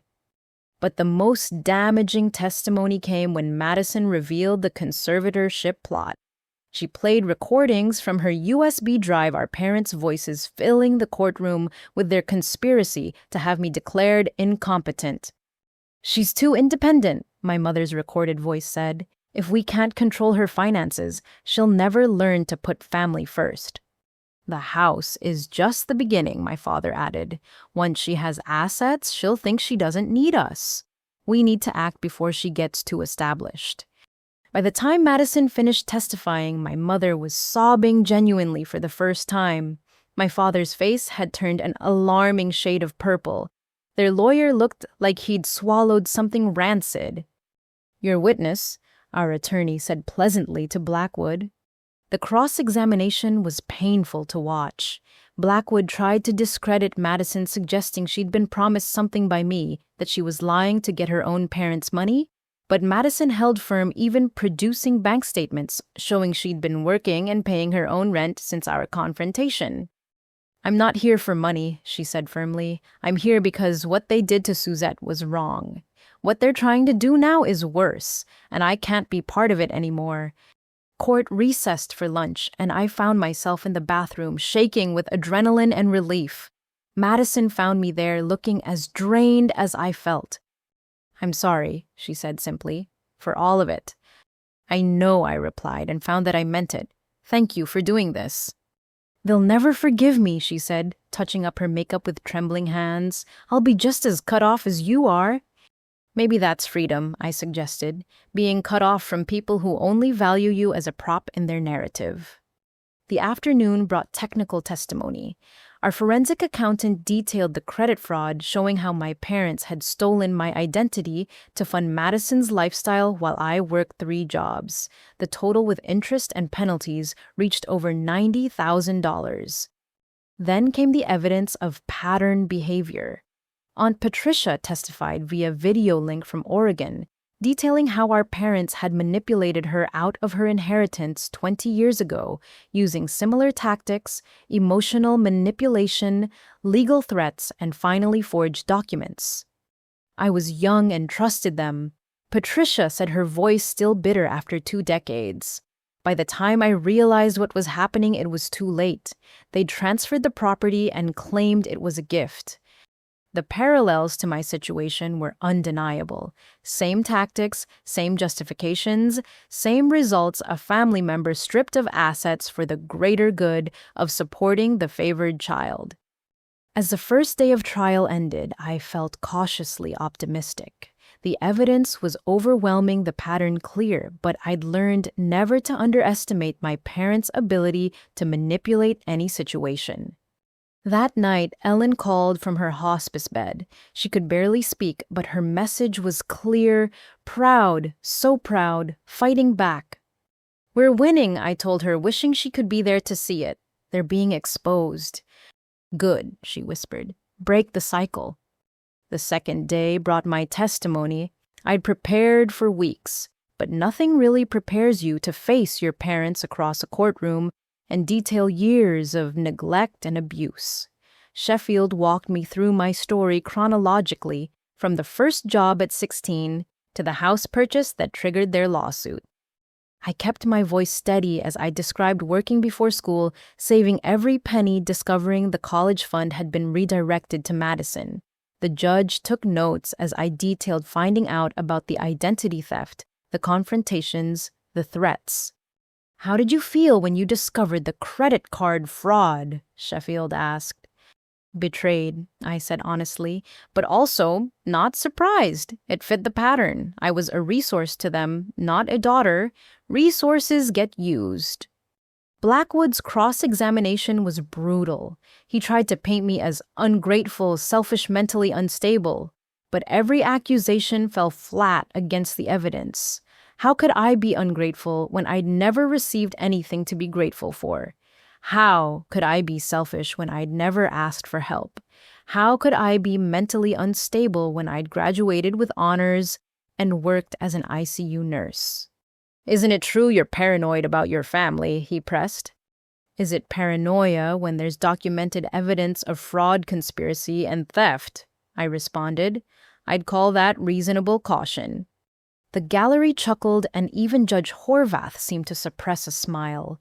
Blackwood retreated, his ammunition exhausted against the wall of facts. The day's most dramatic moment came during redirect, when Sheffield introduced Ellen's evidence.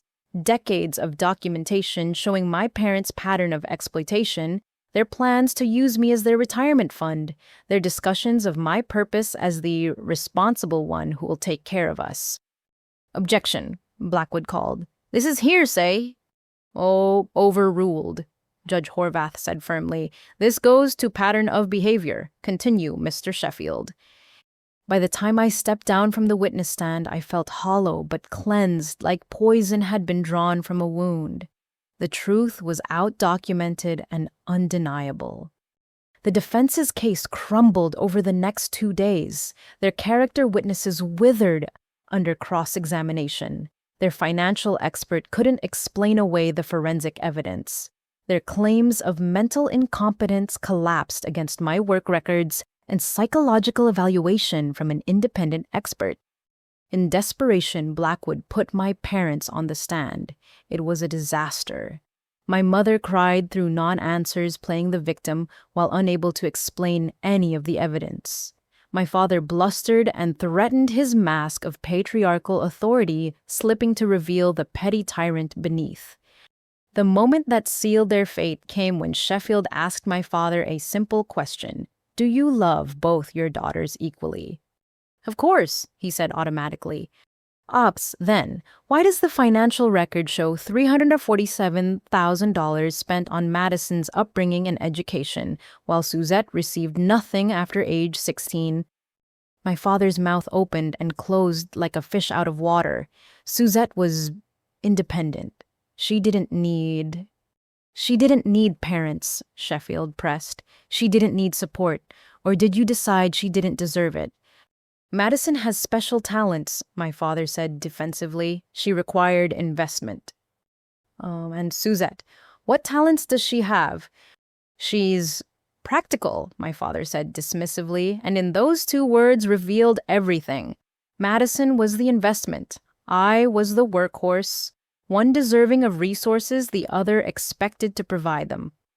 Closing arguments brought no surprises. Blackwood made one last attempt to paint this as family dysfunction rather than criminal behavior. Sheffield systematically destroyed every claim, building to a crescendo that left several jury members visibly moved. "This isn't about money," Sheffield concluded. "It's about a young woman's right to exist independently of parents who view her as property. It's about breaking cycles of abuse that span generations.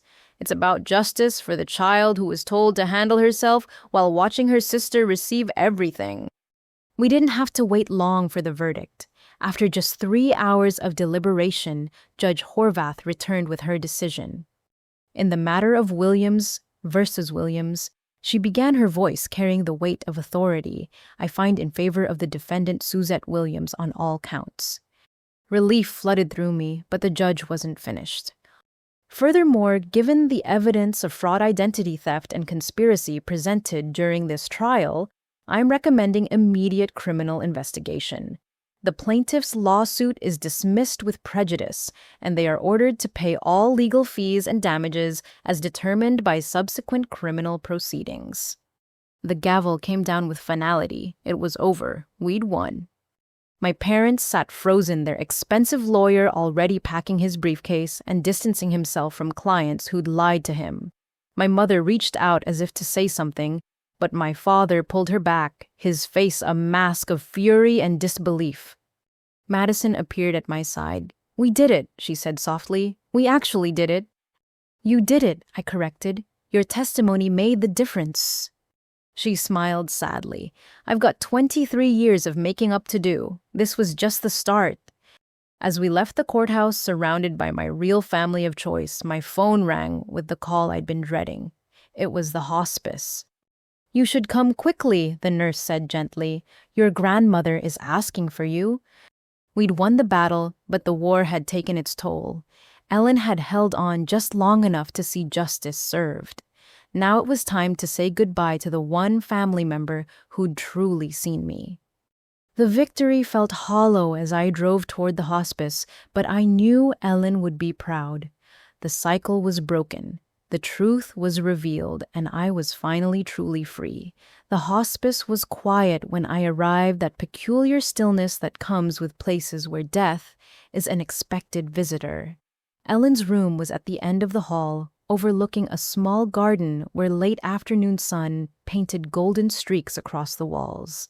She looked impossibly fragile against the white sheets, but her eyes were alert, fierce, even when I entered. "You won," she said, her voice barely a whisper but filled with satisfaction. "Tell me everything." I sat beside her bed, holding her paper-thin hand, and recounted the trial. Her eyes sparkled when I described Madison's testimony, and she actually laughed a sound like rustling leaves when I told her about my father's disastrous performance on the stand. He always was a pompous fool, she said. Thought his bluster could reshape reality. How's Madison handling the aftermath? She's staying with me for now, I admitted. They locked her out of the house the moment we left the courthouse, threw her belongings on the lawn like garbage. Good, Ellen said firmly. Let her learn what it means to earn rather than receive. Though I suspect you're finding it strange having her in your space. Strange was an understatement. Madison, sleeping on my couch, learning to budget, applying for jobs with no experience at 25, it was like watching someone learn to walk. But she was trying, and that counted for something. I have something for you, Ellen said, gesturing weakly toward the bedside table. The red folder. Open it. Inside were documents I didn't recognize. Property deeds, bank statements, investment portfolios, all in Ellen's name, but with notes in the margins linking them to my parents' schemes over the years. I've been busy, she explained, a ghost of her old sharp smile crossing her face. That private investigator of mine uncovered more than just photos. Your parents have been running their little fraud schemes for 30 years, and I've documented all of it. I flipped through pages of evidence. This shows they defrauded Uncle Michael, cousin Janet, even their own business partners. 27 victims that we can prove, Ellen confirmed. Total theft over $2 million hidden in offshore accounts and shell companies. They're not just abusive parents, Suzette. They're career criminals who happen to prey on family. The scope of it staggered me. We'd thought the trial revealed everything, but this was just the tip of the iceberg. My parents had built their entire lifestyle on exploitation. The FBI will be very interested in this, Ellen continued. White-collar crime division especially. Mr. Peterson has already made contact. They'll go to prison, I said, the reality sinking in. Real prison, not just financial penalties. Yes, Ellen said simply, and they deserve it. Every person they robbed trusted them. Every family member they destroyed believed in blood loyalty. They weaponized love against people who had the misfortune to share their DNA. A knock interrupted us. Mr. Peterson entered with a woman I didn't recognize, young and professional, with the kind of sharp attention that suggested law enforcement. This is Agent Sarah Chen from the FBI, he said. She specializes in family fraud cases. Agent Chen shook my hand, then turned to Ellen with obvious respect. Mrs. Williams, the evidence you've compiled is extraordinary. With your permission, we'd like to use it as the foundation for a federal case. Ellen squeezed my hand. Permission granted on one condition. Suzette and Madison are given full immunity for any financial entanglements their parents might have created in their names. They're victims, not co-conspirators. Already arranged, Agent Chen assured her. We've seen the pattern. The daughters were tools, not partners. We're particularly interested in the conservatorship plot. Conspiracy to abuse legal guardianship for financial gain is a federal offense. They talked for another hour, Ellen providing context and connections that turned isolated incidents into a clear criminal pattern. Despite her weakness, her mind remained razor-sharp, each detail delivered with precision. There's a storage unit, she revealed near the end. Paid up for 5 years in advance. Everything's there, organized by year and victim. Security footage from ATMs where they made withdrawals from accounts they shouldn't have accessed. Recordings from estate planning meetings where they discussed redistributing family wealth. Even photographs of forged documents before and after alteration. Agent Chen looked like Christmas had come early. Mrs. Williams, you've single-handedly built a RICO case. RICO, I asked, unfamiliar with the term. WIS, Racketeer Influenced and Corrupt Organizations Act, Agent Chen explained. It's what we use against organized crime, and that's what this is, organized crime within a family structure. After they left, Ellen and I sat in companionable silence. The sun was setting, painting her room in shades of amber and rose. She looked peaceful for the first time since I'd met her. "I can rest now," she said softly. "The evidence is delivered. Justice is in motion and you're safe. My work is done." "Don't say the," I pleaded, though we both knew why I was here. "There's still so much." "No," she interrupted gently. "I've held on through will alone, waiting for this moment. You don't need me anymore, Suzette. You have your house, your freedom, your future. You even have a sister to rebuild with. My chapter in your story is closing." Tears streamed down my face. "You saved me. When everyone else was tearing me down, you saw my worth." "I saw myself," she corrected, "and I refused to let history repeat. You saved yourself, my dear. I just provided ammunition." Madison arrived, then carrying takeout from the Thai place near my house. She'd insisted on bringing dinner, knowing I wouldn't eat otherwise. The three of us ate together, an odd little family united by truth rather than blood. "I'm sorry we never met properly," Madison told Ellen. "I wish I'd known you growing up." "You wouldn't have liked me then," Ellen replied with surprising humor. "I'd have called out your parents' favoritism and made family dinners very uncomfortable." "Maybe that's what I needed," Madison said quietly. "Someone to point out that being the favorite came with a price Suzette was paying." Ellen studied her for a long moment. "You see it now. That's what matters. Don't waste energy on what was. Focus on what can be." As visiting hours ended, Ellen asked to speak with me alone. Madison squeezed her hand and left, promising to bring breakfast tomorrow, though we all knew there might not be a tomorrow. "The will is ironclad," Ellen said when we were alone. "Everything to you except for one small bequest to Madison, enough to truly start over, but not enough to avoid working. She needs to build her own worth, not inherit it." "They'll contest it," I warned. "Even from prison, they'll fight." "Let them," Ellen smiled. "I've been preparing for that fight longer than you've been alive. Every document notarized, every mental competency evaluation recent, every possible challenge preempted. They can contest from their cells until the sun burns out. They won't win." She pulled me close, then her grip surprisingly strong. "Promise me something. Use the money to break more cycles. Help other scapegoat children escape. Build something beautiful from the ashes of their cruelty." "I promise," I whispered against her shoulder, memorizing the moment. "Good girl," she murmured. "My brave, brilliant girl. You were worth saving, worth fighting for, worth everything. Never forget that." I stayed until the nurses gently insisted I leave. Ellen was sleeping peacefully, her breathing shallow but steady. As I kissed her forehead goodbye, she stirred slightly. "Love you," she whispered the first time she'd said it aloud. "Thank you for letting me matter." "You've always mattered," I told her, "more than you know." The call came at 3 in the morning. Ellen had passed peacefully in her sleep, the nurse reported.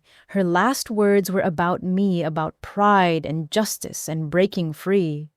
I sat in my kitchen as dawn broke, Madison beside me, both of us crying for different reasons. I mourned the grandmother I'd found too late. Madison mourned the grandmother she'd never known, but both of us grieved the woman who'd seen injustice and refused to let it stand. "She left you something," Madison said after a while, pulling out an envelope. "Asked me to give it to you after." Inside was a photo I'd never seen Ellen as a young woman, standing in front of a small apartment building holding a set of keys. On the back, in her careful handwriting, "My first property, bought with my own money, 1958, the beginning of everything. Now it's your turn. Build an empire of your own making." The photo still sits on my mantle, next to the keys to my house, a reminder that every empire starts with a single act of independence, that every fortune begins with the courage to claim what's yours. Ellen was buried on a Thursday, the same day the FBI arrested my parents at their country club. The timing felt like her final gift. As she left this world, she took their freedom with her. The local news covered it breathlessly. Prominent couple arrested in multi-million-dollar family fraud scheme. Madison and I watched the coverage from my living room, sharing Chinese takeout and processing the surreal sight of our parents in handcuffs. They looked smaller, somehow diminished without their victim to prop them up. How do you feel, Lem? I asked Madison as the news showed our childhood home surrounded by federal agents. She considered for a long moment. Free, she said finally, terrified and broke and completely unprepared for life, but free. I understood. Freedom was terrifying when you'd never had it, but it was also the beginning of everything possible. That night, I found myself in the room I designated as my home office, surrounded by Ellen's files and evidence. The scope of what she'd accomplished awed me. She'd turned her exclusion into power, her rejection into success, her pain into justice. The doorbell interrupted my thoughts. Agent Chen stood on my porch with a small army of assistants. "We need to go through everything," she said apologetically. "Every document, every recording, every photograph. Your grandmother built us a bulletproof case, but we need to catalog it all." "Of course," I said, stepping aside. "She'd want you to use every piece of ammunition." As they worked, Agent Chen pulled me aside. "Your parents' assets will be frozen pending trial, but there's significant money in those offshore accounts, all stolen from family members. Once convicted, restitution will be ordered." "Give it back to their victims," I said immediately. "Every penny they stole should go back to the people they hurt." She smiled approvingly. "Your grandmother said you'd say that. She also said to tell you that justice and generosity aren't mutually exclusive. The victims will be made whole, but you and Madison deserve compensation for your suffering too." I thought about arguing, then remembered Ellen's words, "Never apologize for claiming what's yours." My parents had stolen more than money. They'd stolen peace, security, and decades of potential happiness. If the law said I deserved compensation, I'd take it. Not out of greed, but out of respect for the justice Ellen had fought to secure. The night stretched long as agents cataloged evidence. Madison fell asleep on the couch, exhausted from job interviews and the emotional toll of testimony. I covered her with a blanket, marveling at how different she looked without the armor of designer clothes and carefully constructed superiority. As dawn broke, Agent Chen's team finally finished. Boxes of evidence filled their van, each one labeled and logged, ready to build the case that would end my parents' reign of exploitation. "This is just the beginning," Agent Chen warned. "The trial will be long, probably years. They'll have good lawyers and they'll fight every charge." "Let them," I said, channeling Ellen's steel. "We have truth on our side, and time and freedom. They're the ones in cages now." She left with a promise to keep us informed of every development. I stood on my porch, watching the van disappear, feeling the weight of what was coming. Years of legal battles, of testimony and depositions, of reliving trauma in sterile courtrooms. But also years of building something new, of healing, of discovering who I could be without the weight of their expectations and exploitation, of helping Madison discover the same. The sun rose over my little house, painting it golden with possibility. In the garden, the roses Ellen had helped me plant were beginning to bloom, life persisting despite everything, beauty emerging from careful tending. I thought about the empire Ellen had mentioned in her note, not just financial, but emotional. An empire of chosen family, of hard-won independence of truth told fearlessly. An empire built on the ashes of abuse reaching toward the light. It was a legacy worth claiming, a future worth fighting for, and for the first time in my life, I believed I was worthy of both. The federal investigation moved with a speed that left everyone breathless. Within 2 weeks of my parents' arrest, Agent Chen's team had transformed the local FBI field office into a command center, dedicated to unraveling 3 decades of family fraud. I found myself there almost daily, reviewing documents and providing context for Ellen's meticulously gathered evidence. "This is bigger than we initially thought," Agent Chen told me during one session, gesturing at a wall covered in photos and financial charts. Your parents didn't just defraud family members, they built an entire network of schemes. The evidence board looked like something from a crime thriller. Red strings connected my parents to dozens of victims, each representing a life derailed by their greed. Bank accounts in the Cayman's property holdings, under shell companies, fake charities that funneled money back to their personal accounts. How did they keep it hidden for so long? Madison asked. She'd insisted on coming with me, determined to help however she could. Oh, family shame is a powerful silencer, Agent Chen explained. Most victims never reported it because they didn't want to air family business. Your grandmother was the first to document everything systematically. The forensic accountants working the case were genuinely impressed by Ellen's thoroughness. She'd tracked money flows, going back to 1994 when my parents first started their schemes with Aunt Patricia's inheritance. Every diverted payment, every forged signature, every manipulated document was cataloged and cross-referenced. Your grandmother should have worked for us, the lead accountant, Dr. Marcus Webb, said admiringly. This is professional-grade financial investigation. But it was the scope of victims that truly shocked us. Beyond family members, my parents had defrauded business partners, elderly neighbors, even their church congregation. They'd perfected a formula, identify trusting people with assets, gradually gain control through manipulation or legal maneuvering, then systematically drain resources while maintaining a facade of helping. One name on the victim list made my blood run cold: Dorothy Henderson. I recognized her immediately as the mother who'd paid me extra for tutoring, always adding $20 for college. They stole from Mrs. Henderson, I asked, pulling her file. Convinced her to let them manage her late husband's life insurance payout, Agent Chen confirmed. Told her they were investing it for her retirement. The money disappeared into their offshore accounts within 6 months. The cruelty of it overwhelmed me. While Mrs. Henderson was slipping me extra 20s, she probably couldn't afford my parents were stealing hundreds of thousands from her. She'd been trying to help me while they robbed her blind. We need to find her, I said firmly. All of them. Every victim needs to know that justice is finally coming. The task of locating victims became my mission. Madison and I spent hours tracking down current addresses, making phone calls, writing letters. Some were eager to testify, others were still too ashamed or afraid. But slowly, a coalition of the defrauded began to form. Aunt Patricia flew in from Oregon looking older but vindicated.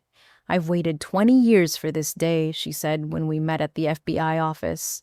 They made me feel crazy for questioning where my inheritance went. She wasn't alone. Uncle Michael had been told his business loan to my father was a failed investment. Cousin Janet believed her college fund had been lost in the market crash. Each victim had been isolated, made to feel their loss was unique and probably their own fault. Classic manipulation tactics. The FBI's psychological expert explained. Isolate victims, provide plausible explanations, invoke family loyalty to prevent outside investigation. Your parents were essentially running a family-based Ponzi scheme. The investigation took a dramatic turn when Agent Chen's team discovered a storage unit, rented under a fake name but paid for with my father's business credit card. Inside, they found what amounted to a shrine to their crimes boxes of original documents, before forgery practice signatures, even journals detailing their schemes. They kept trophies, Agent Chen said, disgust evident in her voice.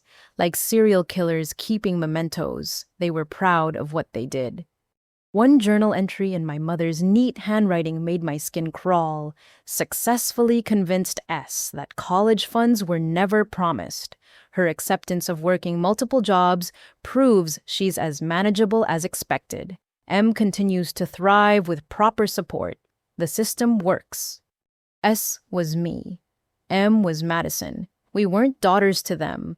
We were line items in a ledger, assets to be managed for maximum return.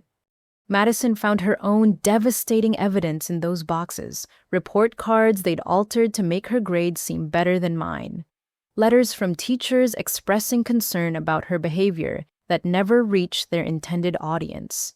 Even medical records showing she'd been diagnosed with a learning disability they'd hidden to maintain the narrative of her being the talented one. They sabotaged us both, she said numbly, holding a teacher's note recommending she repeat third grade, just in different ways. The investigation revealed that my parents had groomed us from birth for our roles. I was the responsible one who would provide. Madison was a perpetual child who would justify their thefts. Neither of us was allowed to be fully human. As weeks passed, the victim count grew to 43 confirmed cases. The stolen amount exceeded $4 million. The FBI realized they weren't just building a case against two people, but dismantling an entire criminal enterprise that happened to be wearing the mask of a family. My parents, meanwhile, were struggling in federal detention.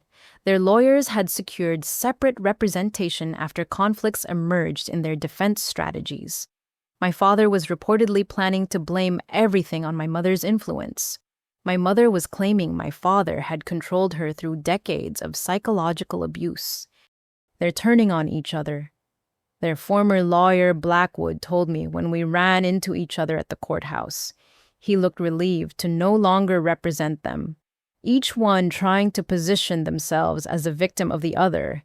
It's unpleasant to watch. I felt no sympathy. They'd operated as a unit for 30 years, destroying lives with coordinated precision. Let them destroy each other now. The investigation expanded internationally when the FBI discovered connections to fraud schemes in Canada and Mexico. My parents had been laundering money through fake medical clinics that claimed to provide services to indigenous communities. The depth of their evil seemed bottomless. I've worked financial crimes for 20 years, Agent Chen told me one afternoon, exhaustion evident in her features. I've never seen anything quite like this. The combination of family betrayal and financial sophistication? Your parents are genuinely unique in the worst possible way. Ellen's evidence continued to be the cornerstone of the case. Even from beyond the grave, she was ensuring justice. Her video depositions recorded when she first realized she was dying provided crucial testimony that couldn't be cross-examined away. In one video, looking frail but fierce, she stared directly into the camera. I've watched my nephew and his wife systematically destroy their own children while enriching themselves. I've documented every crime, every theft, every betrayal. I may not live to see justice, but I'll make damn sure it comes. The judge overseeing the criminal case ordered a competency evaluation for my parents, not because anyone doubted their sanity, but because their lawyers were grasping at any possible defense. The psychological reports were damning. Both defendants display marked narcissistic personality traits with antisocial features. The evaluation concluded, they show no genuine remorse, only frustration at being caught. They appear to view their victims, including their daughters, as resources rather than people. Madison and I attended every hearing sitting together in the gallery as our parents were brought in wearing orange jumpsuits and shackles. They looked smaller each time their power stripped away with their freedom. My mother tried to catch my eye once, mouthing, "Please." I looked through her like she wasn't there. The victim impact statements began in month 3 of the investigation. One by one, people whose lives had been derailed by my parents' greed stood up to speak their truth. Mrs. Henderson, now in her 70s and living on Social Security because her retirement was stolen, spoke with quiet dignity about losing her husband's legacy. They came to his funeral, she said, voice steady despite her tears. Hugged me, cried with me, promised to help me manage the insurance money. I thought they were angels sent to help a widow. They were vultures circling a corpse. Uncle Michael described losing his business because the loan my father had promised never materialized after he'd already committed to expansion. Cousin Janet talked about abandoning her dream of becoming a doctor when her college fund vanished. Each story added weight to the mountain of evidence. When it came time for Madison and me to give our statements, we went together standing side by side at the podium. Madison spoke first, her voice clear and strong. I was the golden child given everything while my sister got nothing. I thought I was loved. I was a prop in their performance. Every gift came from someone else's loss, every privilege built on someone else's pain. I benefited from their crimes for 23 years. I'll spend the rest of my life trying to make amends. When my turn came, I looked at my parents directly for the first time since their arrest. They sat at the defense table trying to project wounded innocence, but only managing to look like caught predators. You stole more than money. I began, my voice carrying years of suppressed pain. You stole childhoods. You stole dreams. You stole the ability to trust family. You turned love into a weapon and home into a battlefield, but you failed in the end. Every person you hurt survived. Every life you tried to destroy rebuilt. We are all here together, speaking truth. Your empire of lies is rubble, and from its ashes, we're building something you could never understand: honest lives based on real love. The investigation uncovered one final horrifying scheme just as we thought we'd seen everything. My parents had taken out life insurance policies on multiple family members, including Madison and me, with themselves as beneficiaries. The implications sent chills through everyone involved. Were they planning to... Madison couldn't finish the question. We can't prove intent, Agent Chen said carefully, but the policies were recent, taken out right around the time you started refusing to comply with their demands. Draw your own conclusions. The thought that my parents might have eventually escalated to murder shouldn't have shocked me after everything else, but it did. There was apparently no bottom to their capacity for evil. As the criminal trial date approached, the full scope of the case became clear. The FBI had built what they called a generational RICO case, one that would be studied in law schools for decades. 43 victims, 4.7 million stolen, 3 decades of coordinated fraud, and at the center of it all, 2 parents who'd viewed their children as their first and most renewable resource. The plea offers came in month 4. Life in federal prison reduced to 25 years if they cooperated fully, including revealing any hidden assets. Their lawyers presented it as the best deal they'd get. Take it, Madison said when we were asked our opinion. Let them rot in prison, knowing they have to live with each other and no one else to manipulate. But my parents, defiant to the end, rejected the plea. They wanted a trial, convinced they could still manipulate their way to freedom. It was a miscalculation that would cost them everything. As we prepared for what promised to be a spectacular trial, I found myself in Ellen's house now, mine going through the last boxes of her investigation. In one, I found a letter addressed to me dated just days before she died. My dearest Suzette, by now the investigation has likely exceeded even my expectations. Your parents' greed always blinded them to consequences, and that blindness is now their downfall. But remember, this isn't about revenge.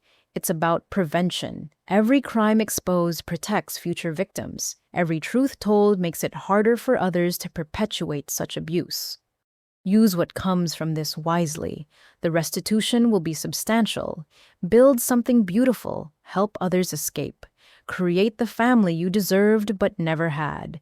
And know that somewhere I'm watching with pride as you become the woman you were always meant to be: strong, independent, and free. All my love, your grandmother who finally got to matter. I folded the letter carefully, adding it to my collection of Ellen's wisdom. Tomorrow would bring more revelations, more hearings, more steps toward justice. But tonight I sat in my home, my real home, and felt grateful for the grandmother who'd seen me when no one else would. The investigation had expanded beyond anything we'd imagined, but so had our capacity for healing. Each victim who came forward, each truth revealed, each connection made between survivors strengthened the network Ellen had envisioned. We were no longer isolated targets, but a united front against those who would weaponize family bonds for profit. My parents had built an empire on the exploitation of trust. We were building something better on the foundation of truth. And unlike their schemes, what we built would last. The video call connected with a slight delay showing Aunt Patricia in her Portland home office. Behind her, rain streaked the windows, but her expression was sunny with long-awaited vindication. It had been 20 years since she'd last seen my parents, 20 years since they'd stolen her inheritance. And now she was about to testify via video link in the trial that would finally bring them justice. I rehearsed this testimony in my head 1,000 times, she told Madison and me before the official deposition began. Never thought I'd actually get the chance. Agent Chen had arranged for us to be present during Patricia's pre-trial testimony. The full trial was still weeks away, but prosecutors were building their case methodically, each witness adding another layer to the picture of systematic family predation. Patricia's story emerged in heartbreaking detail. She'd been 22, fresh from college when their grandmother died, leaving her a small commercial property in downtown. My father, 15 years older and already established in business, had offered to help her manage it. He said I was too young to handle commercial real estate, Patricia recounted. Said he'd teach me the business, help me maximize the property's value. I trusted him completely. He was my big brother. Within 6 months, the property had been transferred to one of my parents' shell companies through a series of complex transactions Patricia hadn't understood at the time. By the time she realized what had happened, it was too late. The property was gone sold for 3 times what she'd thought it was worth, with all profits flowing to my parents' accounts.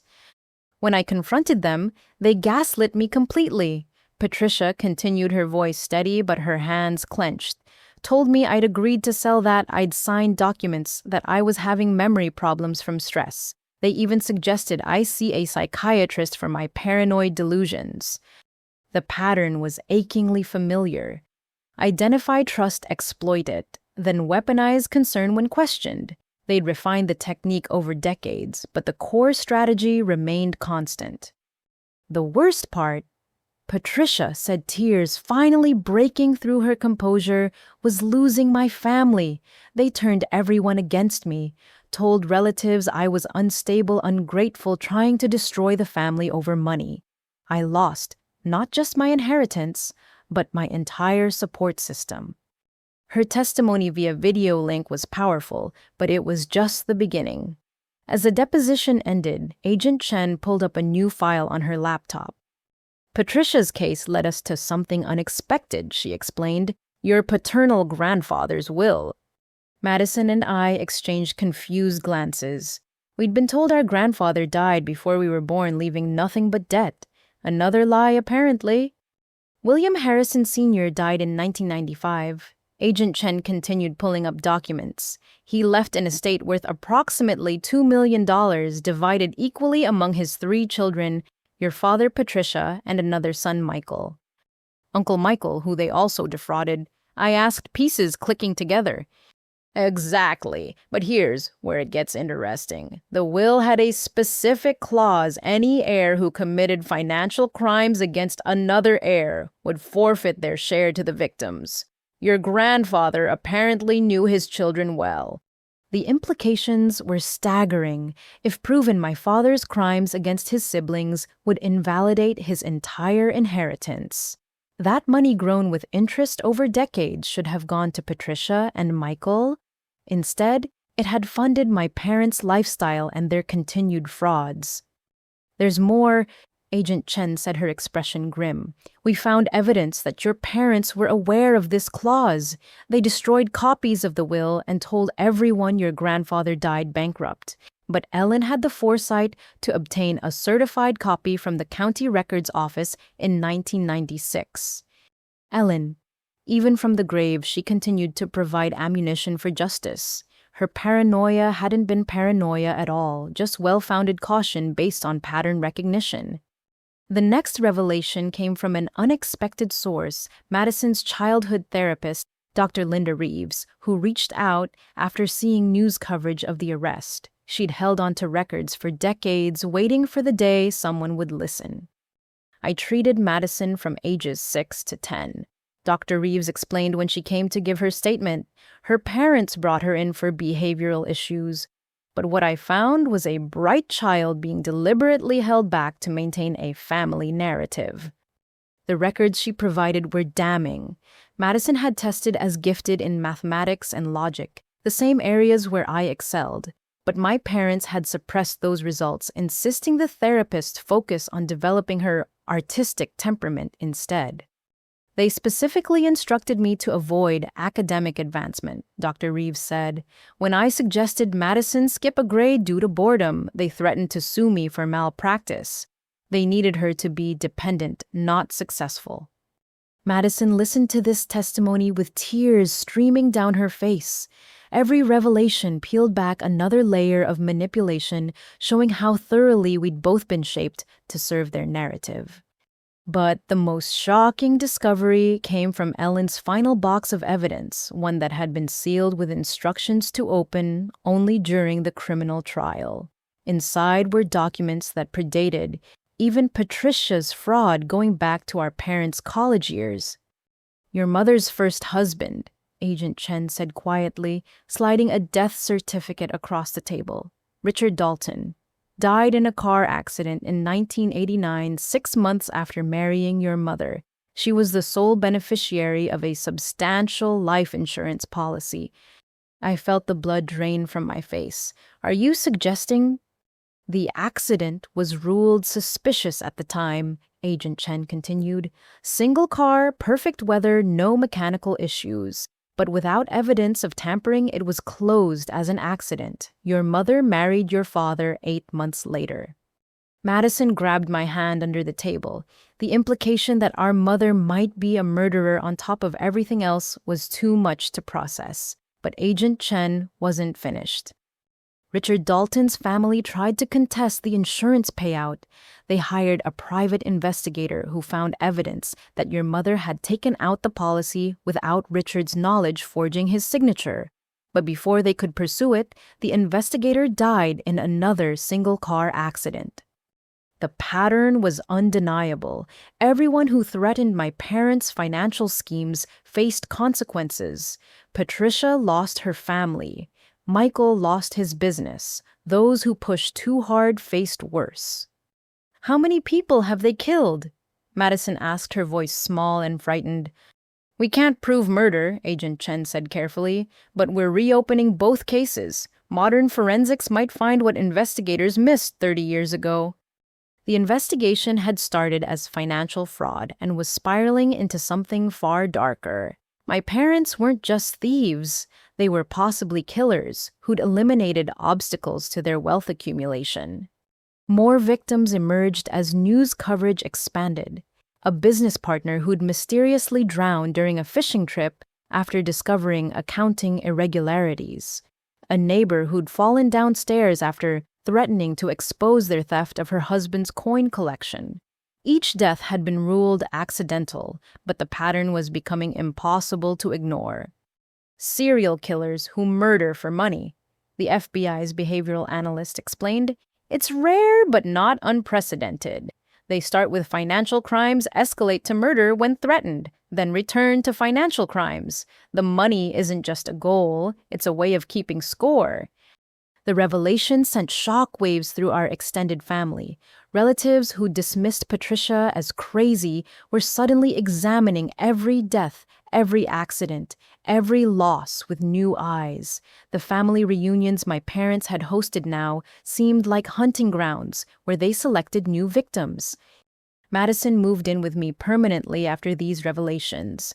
Neither of us felt safe alone, knowing our parents had potentially killed to protect lesser secrets than what we were exposing. The security system I'd installed out of paranoia now felt like necessary protection. "They took out life insurance on us," Madison reminded me one sleepless night. Were we next? It was a question that haunted both of us. How far would they have gone if Ellen hadn't intervened? If I hadn't bought the house that triggered their final fatal overreach, We'd never know, but the possibilities kept us awake. The prosecutor, ADA Jennifer Walsh, met with us to discuss the expanding case. We're now looking at potential murder charges alongside the financial crimes, she explained. But I need you both to understand this will get worse before it gets better. Every rock we turn over reveals new victims. She was right. The next wave of revelations focused on my parents' charity work. They'd served on boards of numerous nonprofits over the years, always in positions with financial oversight. Every single organization showed irregularities during their tenure. The Helping Hands Foster Care Foundation had lost $300,000 in investment losses while my father was treasurer. The Senior Services Network showed a pattern of elderly donors changing their wills to benefit my parents shortly before dying. The children's art program where my mother had volunteered had spent 90% of donations on administrative costs that traced back to their accounts. They turned charity into a hunting license. One forensic accountant observed, vulnerable populations seeking help, and your parents were there to exploit them.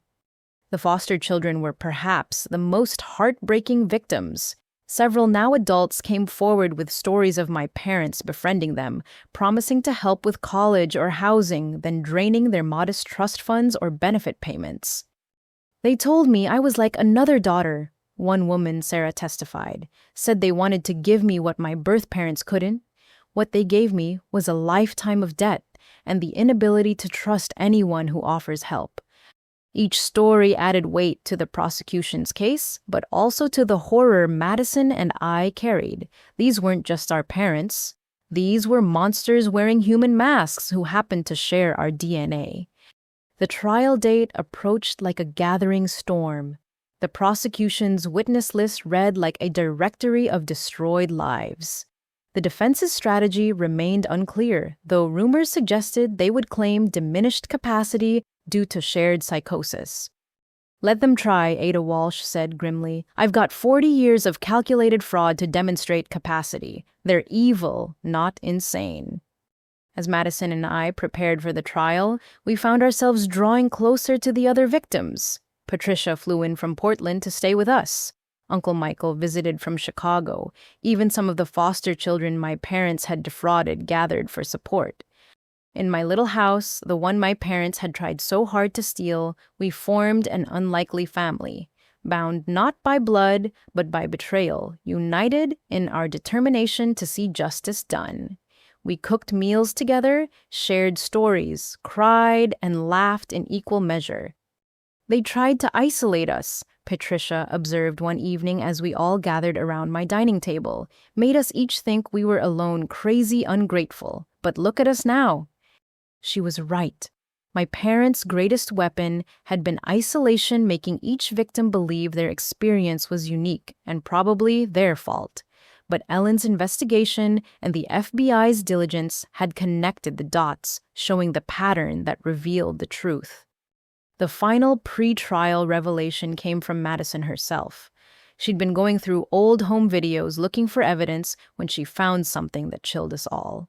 It was a recording from my 5th birthday party, my parents thinking the camera was off. She's getting too independent, my mother's voice said as 5-year-old me played alone in the background, always asking questions, always wanting to know why. We need to break that before it becomes a problem. Don't worry, my father replied. A few more years of being told she's selfish, a few more reminders that Madison needs more, and she'll learn her place. The smart ones always do. They're easier to control once they believe they deserve less.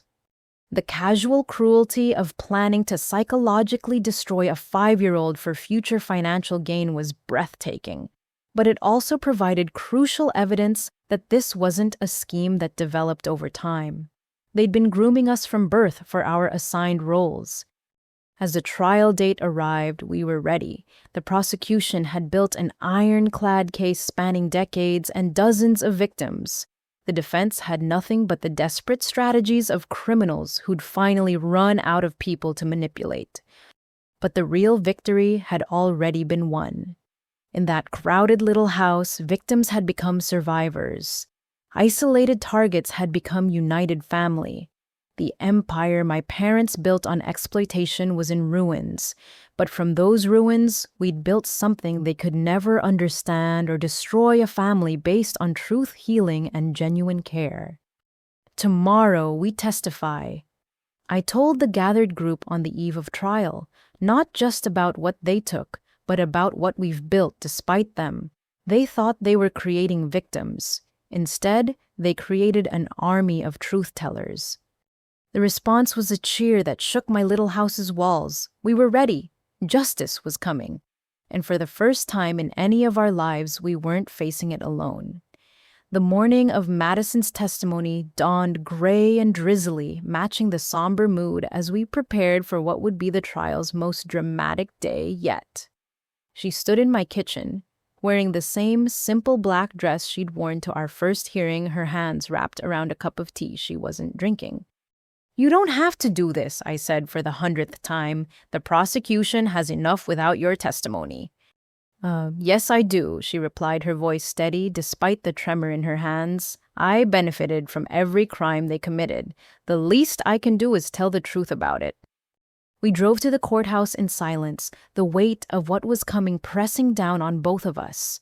Madison would be testifying not just against our parents, but against the life she'd lived for 25 years. Every word would be a nail in the coffin of who she used to be. The courtroom was packed. Media coverage had turned our family tragedy into a national sensation, the parents who ate their young. One tabloid had screamed, but beyond the sensationalism was genuine interest in how family bonds could be so thoroughly weaponized. Madison took the stand with surprising grace. Gone was the spoiled princess who'd lounged on designer furniture while I worked 3 jobs. In her place sat a young woman who'd spent months confronting hard truths about herself and her complicity. "State your name for the record," Ada Walsh began. "Madison Williams. I'm the defendant's younger daughter." "Miss Williams, how would you describe your relationship with your parents growing up?" Madison took a deep breath. "I was the golden child, the favorite, the one who could do no wrong while my sister could do no right." For the next 3 hours, Madison laid bare the reality of our childhood. She described lavish birthdays while I got nothing, European vacations while I worked summers, private art lessons while I was denied basic school supplies. "Did you know your sister was working multiple jobs during high school?" Walsh asked. "I knew," Madison admitted. "I just didn't care. I'd been taught she was selfish for wanting things for herself when I had real talent that needed support." The defense attorney, a sharp woman named Carla Henderson, who'd replaced Blackwood, tried to paint Madison as a confused young woman turning on loving parents. But Madison had come prepared with receipts literally. She'd brought boxes of documentation, credit card statements showing purchases made in my name, emails discussing how to hide expenses from me, even recordings of our parents coaching her on how to manipulate me. This email from December 2018, Walsh displayed it on the courtroom screen. "Can you read what your mother wrote?" Madison's voice was clear as she read, "Remember Madison. Suzette's guilt is our greatest asset. As long as she believes supporting you is her duty, we'll have access to everything she earns. Your job is to remain helpless enough that she can't abandon you without feeling like a monster." Gasps rippled through the gallery. Even the judge looked shocked at the calculated nature of the manipulation. "How did that email make you feel?" Walsh asked. "Like I wasn't a daughter," Madison said quietly. "I was a tool, a weapon aimed at my sister's success to drain it dry." The most damaging testimony came when Madison revealed the recorded conversations from her USB drive. The prosecution played them one by one, our parents' voices filling the courtroom with their schemes. "Madison's learned helplessness is perfect," our father's voice said in one recording. "Suzette will work herself to death trying to save her sister. It's brilliant, really. We don't have to steal directly when we can make her give it freely out of misplaced love." The house situation is trickier, our mother added. But if we can get Madison on the deed as co-owner, we control it through her. Suzette won't fight her own sister. Actually, Madison's voice replied on the recording, I don't think I want to do that anymore. The conversation turned ugly quickly, with our parents threatening to cut Madison off to destroy her credit, as they had mine to ensure she'd never survive without them. It was brutal evidence of how even the golden child was ultimately just another resource to exploit. When did you start recording these conversations? Walsh asked. 5 years ago, Madison replied. Right after they started discussing putting Suzette under conservatorship. I couldn't stand the thought of them taking her freedom along with everything else. But you didn't come forward then. Madison's composure finally cracked. I was a coward. I was 20 years old, completely dependent, trained since birth to be helpless.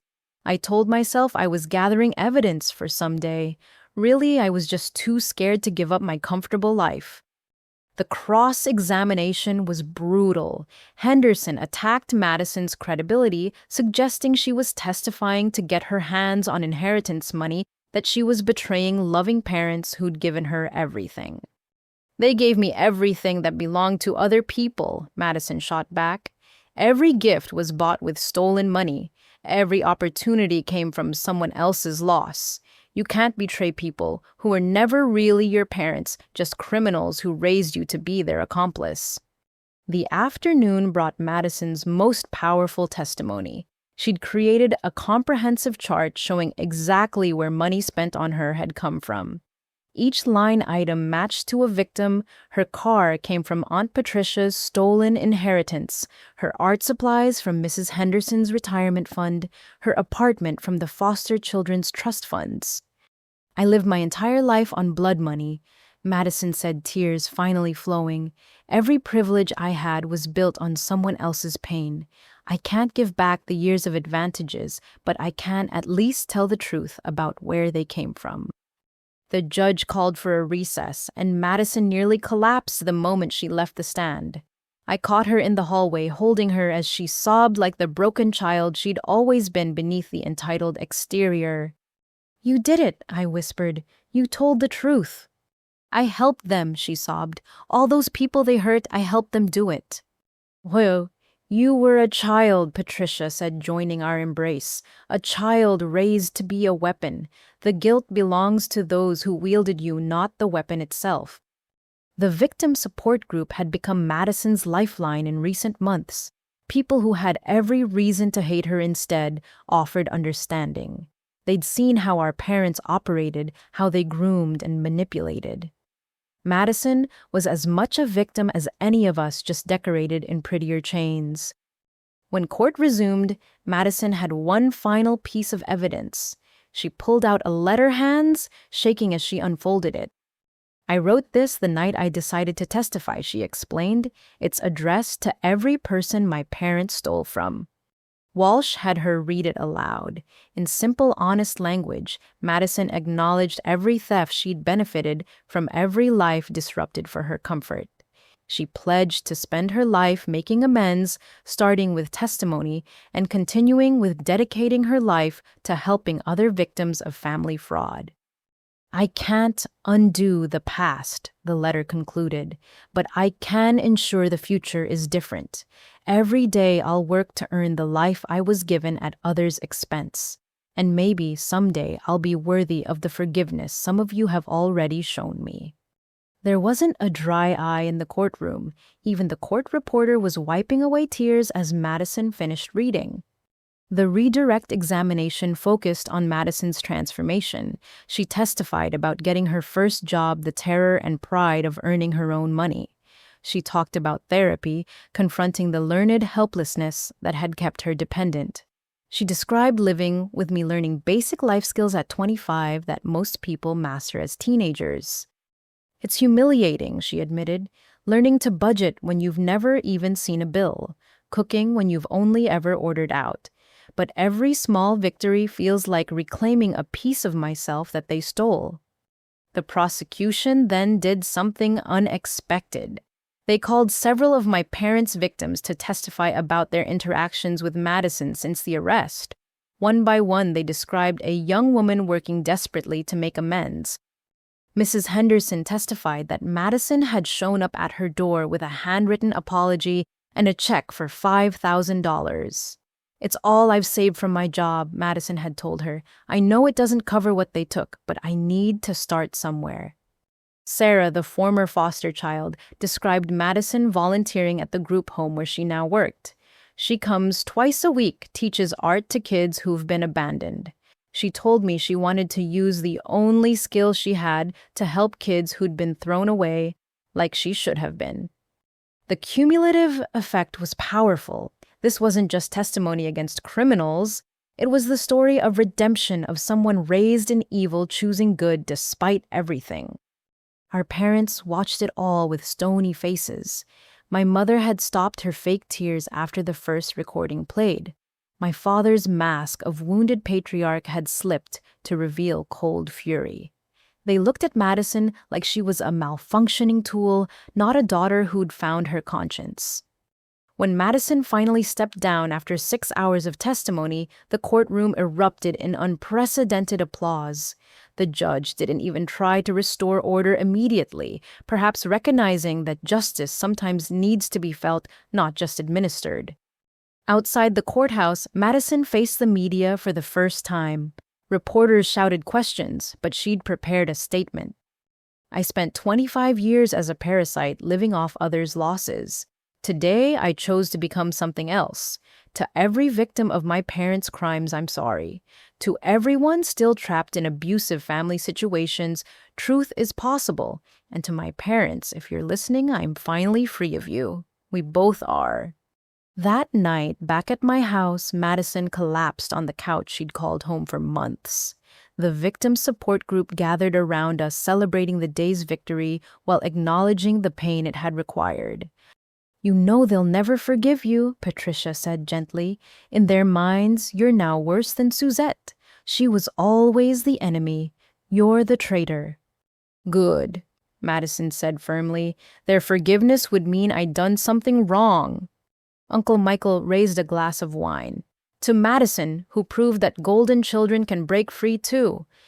We toasted, and for the first time, Madison smiled genuinely. Not the practiced smile of the entitled princess, but the real smile of someone who'd faced their worst truths and survived. What now? She asked as the evening wound down. Now we wait for the verdict, I said. But for you, now you keep becoming whoever you really are underneath all their programming. Madison nodded, pulling out her laptop. I've been writing, she admitted shyly, not about them, about recovering from them, about learned helplessness and how to unlearn it. Maybe it could help others in similar situations. I looked at my sister, really looked at her. The designer clothes were long gone, replaced by thrift store finds she'd chosen herself. The perfect makeup had given way to a clean, honest face. The helpless princess act had transformed into genuine vulnerability and strength. I think that's a wonderful idea, I said. Your story could save others. That night, as Madison slept on the couch she'd claimed as her own, I thought about redemption. Our parents had tried to create two victims, one to drain, one to justify the draining. Instead, they'd created two survivors who'd found their way to truth despite everything. Madison's testimony had been the prosecution's biggest victory yet. But for us, it was something more. It was proof that even golden children could choose to stop shining with reflected light and find their own glow instead. The trial would continue, the verdict would come, justice would be served. But Madison's redemption was already complete. She'd looked at a life built on lies and chosen truth instead. She'd faced parents who saw her as property and declared herself human. She'd taken the first steps from parasite to person. And in doing so, she'd become my sister for the first time in our lives. Not the golden child and the scapegoat anymore, just two women healing from the same source of harm.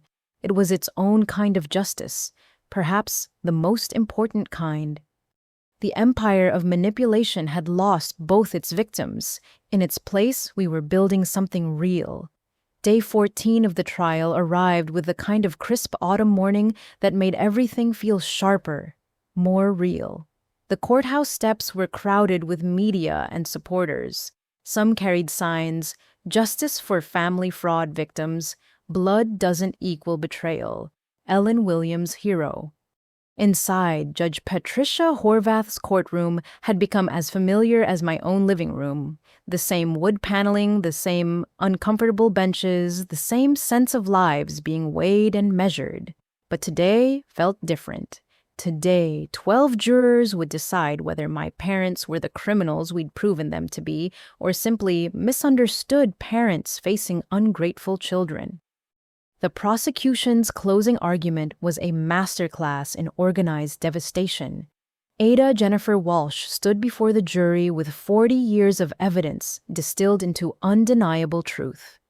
"Ladies and gentlemen of the jury," she began, "you've heard from 43 victims. You've seen financial records spanning decades. You've listened to the defendants' own words plotting to destroy their daughter's autonomy for profit.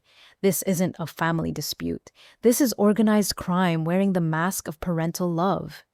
She walked them through the evidence methodically: the stolen inheritances, the fraudulent credit cards, the charity thefts, the foster children robbed of their futures, each crime building on the last, a pyramid scheme of family betrayal.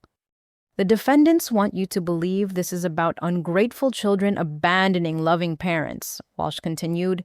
"But love doesn't steal. Love doesn't plot conservatorships over competent adults. Love doesn't keep trophies of its victims' destruction." The financial evidence alone was damning.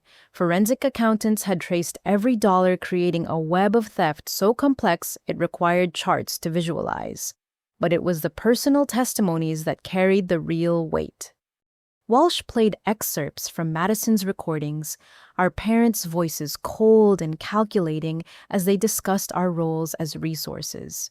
She showed Ellen's documentation, decades of patient evidence gathering by a woman who refused to let crime hide behind family bonds. She reminded them of each victim's story, each dream deferred or destroyed for my parents' gain. Suzette Williams worked 3 jobs through college while her parents spent her promised education fund on her sister. Walsh noted, she built a life from nothing, bought a home with her own hands, only to have those same parents try to steal it through legal manipulation. Why? Because in their eyes, she wasn't a daughter. She was an ATM who dared to change her PIN code. The defense's closing was painful to watch. Carla Henderson did her best with an impossible case trying to humanize monsters who documented their own monstrosity. "My clients aren't perfect parents," she admitted. "They made mistakes, showed favoritism, perhaps crossed ethical lines, but criminal conspiracy, organized fraud. These are parents who gave too much to one child while expecting too much from another. That's family dysfunction, not federal crime." She tried to paint the victims as confused, misremembering, exaggerating. She suggested the recordings were taken out of context, that the financial irregularities were misunderstandings, that 43 people had somehow simultaneously misunderstood being robbed. "Ask yourselves," Henderson implored the jury, "what parent hasn't made mistakes? What family doesn't have conflicts over money? Should we criminalize favoritism, prosecute poor parenting, or should we recognize this for what it is, a family tragedy, not a criminal conspiracy?" But her heart wasn't in it. How could it be? She'd seen the evidence, heard the testimonies. She was defending the indefensible because everyone deserved representation, not because she believed in their innocence. The prosecution's rebuttal was swift and brutal. Walsh pulled up the life insurance policies taken out on Madison and me, the ones discovered late in the investigation. "Poor parenting," she asked. "These defendants took out life insurance on their daughters when they stopped complying. They researched conservatorship laws to imprison a competent adult for financial gain. They stole from charities serving foster children. This isn't favoritism, it's predation." Judge Horvath's jury instructions were meticulous. She explained RICO charges conspiracy fraud, each element the jury would need to consider. The complexity was overwhelming, but she broke it down clearly. Did the defendants engage in a pattern of criminal behavior for financial gain? The jury filed out at 2 in the afternoon. Madison and I sat in the hallway with our makeshift family of survivors waiting. Patricia had flown back from Portland. Uncle Michael closed his Chicago office for the week. Mrs. Henderson brought cookies she'd baked at 4 in the morning because she couldn't sleep. However this goes, Patricia said, we've already won something. We found each other. We spoke truth. They can't take that away. Hours passed. The media speculated breathlessly. Legal experts debated whether the family relationship would create sympathy for the defendants. But in that hallway, we just waited, bound together by shared survival. At 6:30, word came the jury had reached a verdict. We filed back into the courtroom, my heart hammering so hard I was sure everyone could hear it. Madison gripped my hand as the jury entered, their faces unreadable. Has the jury reached a unanimous verdict? Judge Horvath asked. We have, Your Honor, the foreman replied. On the first count of conspiracy to commit fraud, how do you find? We find the defendants guilty. The word guilty hit like a physical force. Madison's grip tightened painfully as the foreman continued through all 47 counts. Guilty, guilty, guilty. Each verdict a validation of suffering, a recognition of truth. My parents sat frozen as their reality shattered. My mother's carefully maintained appearance crumbled, mascara running in black streams. My father's perpetual authority dissolved into the confused rage of a tyrant dethroned. They looked smaller somehow, as if the verdicts were physically diminishing them. On the matter of damages, the foreman continued, we find the defendants liable for the full amount claimed, $4.7 million in actual damages, plus punitive damages of $10 million to be distributed among the victims. $14.7 million. The number was so large it felt abstract, but the justice it represented was concrete. Every stolen dollar accounted for, every victim compensated, every theft acknowledged. Judge Horvath thanked the jury, then turned to my parents. The defendants will be remanded to custody pending sentencing. Given the serious nature of the crimes and the risk of flight, bail is denied. The bailiffs approached with handcuffs. My mother reached toward Madison and me, her mouth forming words we couldn't hear over the gallery's eruption. My father tried to maintain dignity as metal clicked around his wrists, but his hands shook, betraying his fear. As they were led away, my father turned back one last time. Our eyes met across the courtroom. I expected hatred, maybe a threat. Instead, I saw something worse, complete incomprehension. He truly didn't understand how we'd escaped, how his perfectly designed system had failed. In his mind, I was still the resource who'd malfunctioned, not the daughter he'd betrayed. Then they were gone, led to federal holding to await transport to wherever they'd serve their sentences. The courtroom erupted in celebration. Victims hugged, cried, released years of carried tension. The media pushed forward seeking statements, but we pushed past them into the hallway. We need to call Ellen's estate lawyer, I told Madison. She wanted to know the moment the verdict came down. We found a quiet corner and made the call. Mr. Peterson's voice was warm with satisfaction. Ellen would be so proud. You've completed her work. What happens now? Madison asked. Now the estate can be fully distributed. The criminal verdict prevents any challenge to the will. Ellen's final wishes can be honored without impediment. It was the last gift from beyond the grave. Ellen had structured everything to wait for this moment, ensuring our parents couldn't interfere with her legacy. Her patience and planning continued to protect us even after her death. The victim support group gathered that evening at a restaurant near the courthouse. 43 people whose lives had been derailed by my parents' greed, now celebrating justice together. We'd become a family forged in survival rather than blood. I want to establish a foundation, Mrs. Henderson announced, raising her wine glass, for victims of family financial fraud. Ellen Williams showed us the way. Now we continue her work. Unanimous agreement met her suggestion. We'd all experienced the isolation of being disbelieved, the shame of being victimized by family. If we could prevent others from suffering alone, Ellen's legacy would live on. The Ellen Williams Foundation for Family Fraud Victims, Patricia suggested. She gave us the tools to fight back. We'll pass them on. Madison, who'd been quiet through most of the celebration, finally spoke. I want to contribute my portion of the punitive damages to the foundation. I benefited from the crimes. Let something good come from that benefit. You don't have to do that, I said softly. You're a victim too. No, she said firmly. I'm a survivor who benefited from others' victimization. This is how I make it right. The next weeks brought a flurry of activity. Sentencing was set for 3 months out, giving time for victim impact statements and pre-sentencing investigations. The criminal verdict opened floodgates for civil actions. Media requests poured in for our story. But in my little house, life found a new rhythm. Madison had her own room, now painted sunny yellow with thrift store furniture she'd assembled herself.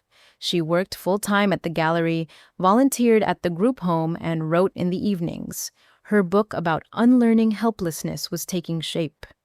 I returned to the ICU, finding peace in the controlled chaos of critical care. My coworkers who'd supported me throughout the trial welcomed me back with a cake shaped like a gavel. To justice, Sarah said, hugging me tight, and to families we choose. The foundation took shape quickly. With the settlement money and donations from those moved by our story, we established programs for victims of family fraud, legal aid counseling support groups, even emergency housing for those suddenly cut off from toxic families. Ellen's meticulous documentation became a template for gathering evidence. 3 months later, we returned for sentencing. My parents looked different after months in federal detention. The expensive clothes and careful grooming were gone, replaced by prison uniforms and reality. They'd aged years and months, finally looking as hollow as they'd always been inside. Victim after victim gave impact statements. Patricia spoke about 20 years of being branded crazy for questioning obvious theft. Michael detailed losing his business and nearly his marriage to their schemes. The foster children described futures stolen before they began. When my turn came, I kept it simple. You taught me I was worthless unless I was useful to you. You were wrong. I have worth simply by existing, as does every person you tried to reduce to a resource. Your sentence is justice, but our healing is the real victory. Madison's statement was the most powerful. She looked directly at our parents as she spoke. You created me to be a weapon against my sister. You succeeded for 23 years. But weapons can choose new targets. I choose truth. I choose healing. I choose the sister you tried to make me destroy. You failed in the end because you never understood that love is stronger than manipulation. Judge Horvath's sentence was everything we'd hoped for. 25 years for each parent to be served consecutively for the most serious charges. Effectively, life sentences given their ages. Restitution to all victims. Permanent injunctions against contacting any victim or benefiting from their crimes through books or media. The depth of betrayal in this case is staggering, Judge Horvath said. Parents who should protect instead predated. Family bonds weaponized for profit. The sentences I impose today cannot undo the harm, but they can prevent future harm and provide justice for those who suffered. As our parents were led away for the last time, my mother called out, Suzette, Madison, please. We didn't turn around. There was nothing left to say. They'd made their choices for 40 years. Now they'd live with the consequences. Outside the courthouse, spring had arrived. Cherry blossoms bloomed impossibly pink against the blue sky. The media waited, but so did our chosen family. Survivors who'd become supporters, strangers who'd become siblings. What now? A reporter called out. Madison and I looked at each other then at the group surrounding us. Patricia with her quiet strength. Michael with his rebuilt life, Mrs. Henderson with her endless compassion, all the others who'd transformed from victims to victors. "Now we live," I said simply, "free and clear and whole. It's what Ellen would have wanted." We walked away together, leaving the courthouse and its memories behind. Justice had been served, but more importantly, cycles had been broken. In my little house with its growing garden, Madison and I would continue building the life we'd never been allowed as children. The verdict was guilty, but we were finally truly innocent of the crimes committed against us. And that was the greatest justice of all. 6 months after the verdict, my little house had transformed into something unrecognizable from the empty cottage I'd bought in desperation. The garden Ellen had envisioned flourished with tomatoes and herbs. The rooms filled with donated furniture had been gradually replaced with pieces Madison and I chose together. But the biggest change was in the energy, the sense of safety and possibility that permeated every corner. Madison's yellow room had become her sanctuary. The walls displayed not expensive art pieces bought with stolen money, but her own paintings, raw, honest expressions of recovery and growth. She developed a style that art critics were calling redemptive realism, turning pain into beauty without romanticizing either. "Another acceptance," she said one morning, holding up a letter. "The Contemporary Gallery wants to show my series on learned helplessness." I hugged her, feeling genuine pride. This wasn't the manufactured success our parents had tried to buy her. This was real achievement earned through facing hard truths and transforming them into art that helped others heal. The Ellen Williams Foundation had grown beyond our wildest expectations. We'd rented office space in a building downtown, hired staff, and were helping dozens of families navigate the complex intersection of abuse and financial fraud. Patricia had moved back from Portland to serve as executive director, bringing her business acumen and personal experience to bear. "We had another call this morning," Patricia reported during our weekly meeting. "Family in Texas, 3 siblings being systematically drained by parents who have convinced them it's their duty. Classic case." We developed protocols based on Ellen's methods, documentation, legal support counseling, and most importantly, connection with other survivors. The isolation that enabled family fraud was the first thing we fought against. I'd returned to nursing full-time, but spent evenings and weekends at the foundation. My ICU experience translated surprisingly well to crisis intervention. Families in trauma needed the same steady presence, whether the injury was physical or financial. The trial's aftermath had brought unexpected connections. Agent Chen, now a friend, consulted with us on new cases. She'd become the FBI's leading expert on family fraud, using our case as a template for investigations nationwide. "You've created a new field of criminal justice," she told us over coffee. "Family financial abuse is finally being recognized as the serious crime. It is not just messy family business." The media attention had been overwhelming at first. Dateline, 2020, countless podcasts wanting to tell our story. We'd agreed to a few, always emphasizing the patterns of abuse rather than sensationalizing our specific tragedy. Madison's articulate explanation of grooming and learned helplessness had made her an unexpected advocate for adult victims of family manipulation. But the most meaningful changes were smaller, quieter.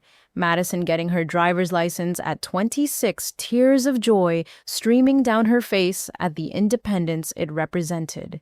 Me sleeping through the night without checking locks, finally believing my home was truly safe.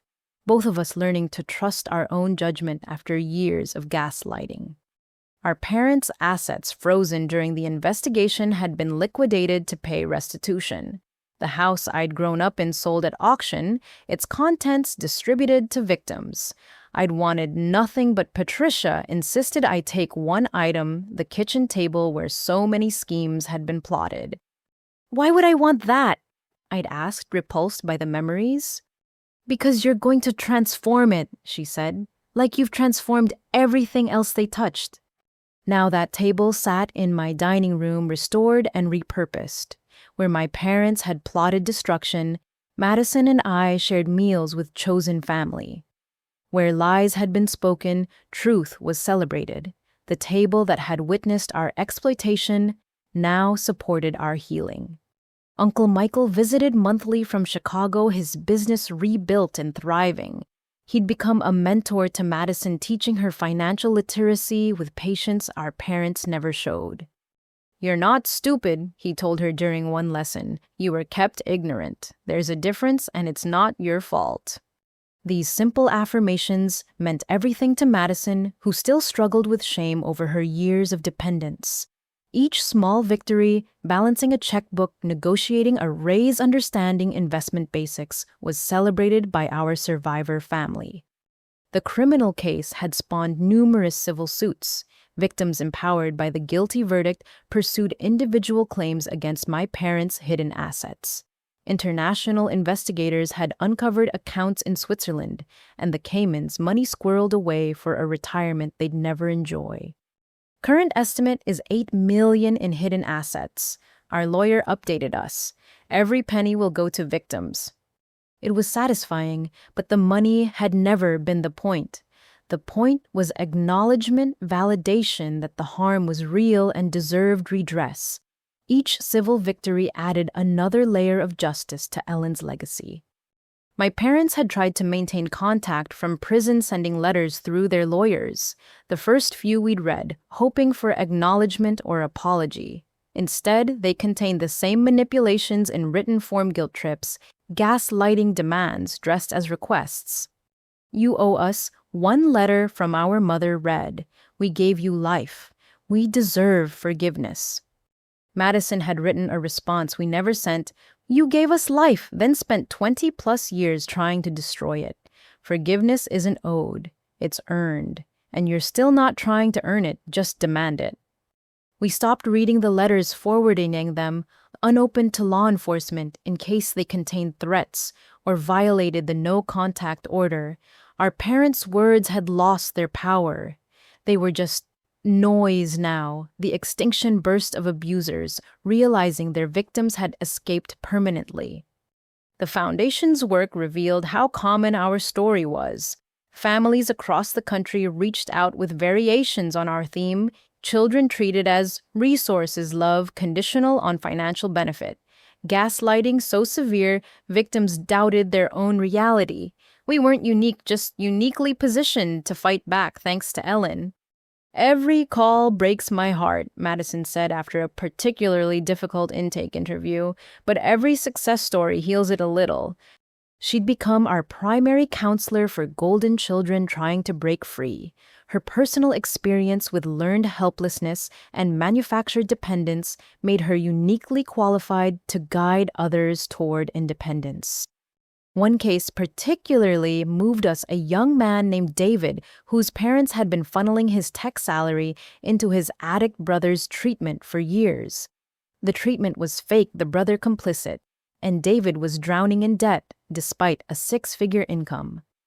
"They told me I was selfish for questioning where the money went," David said during his first meeting with Madison. "Said family means sacrifice." "Oh, family means mutual support," Madison corrected gently. "What they're describing is exploitation." Watching her guide others to freedom using insights gained from her own manipulation was profound.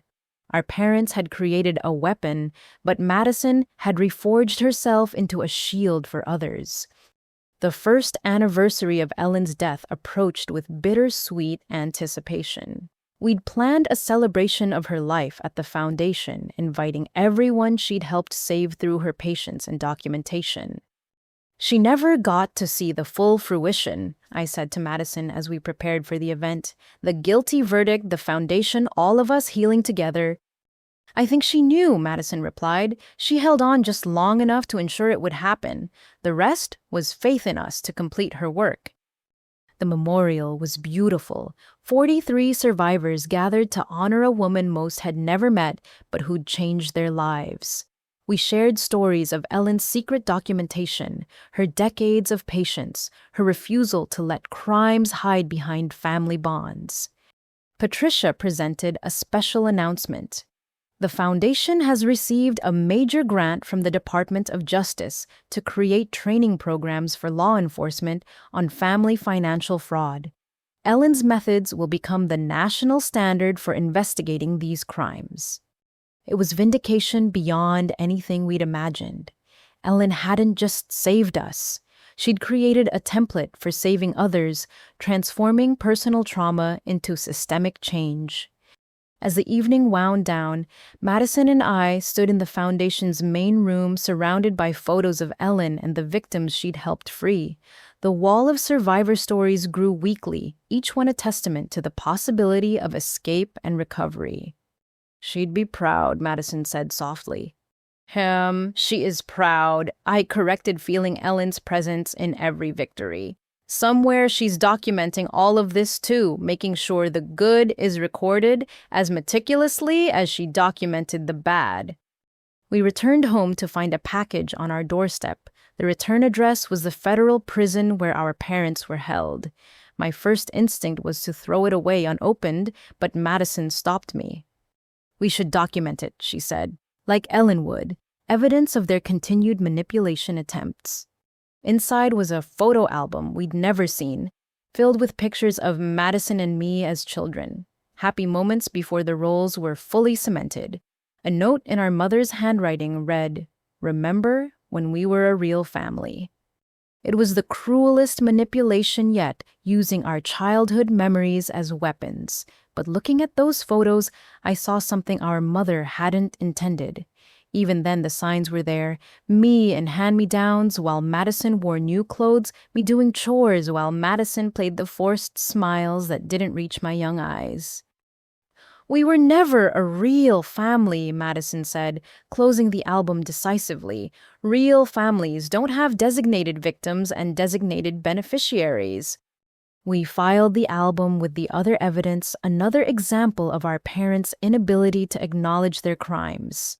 They still believed they could manipulate us with selective memories and false nostalgia. That night, we cooked dinner together at the transformed table using vegetables from our garden and recipes we'd learned through trial and error. The simple domesticity of it, the easy companionship between sisters who'd found each other despite everything, felt like the greatest victory of all. "What do you think they're doing right now?" Madison asked suddenly. "In prison, I mean." I considered it. "Probably plotting, planning how to manipulate other inmates' guards, anyone they can. They're not capable of change, only adaptation to new environments for the same old goals." "It's sad," Madison said. "All that intelligence and energy wasted on destruction. Imagine if they'd used it to actually build something good." But that was the difference between us and them. We were building a foundation, careers, relationships, lives of meaning. They had only ever torn down, and now they were surrounded by concrete walls that their manipulation couldn't dissolve. The news came 2 weeks later. Our father had been caught running a commissary scam in prison, manipulating newer inmates out of their funds. He'd been moved to solitary confinement. Our mother had started a prayer group that was actually a pyramid scheme, selling protection through divine intervention. They'd been separated to different facilities.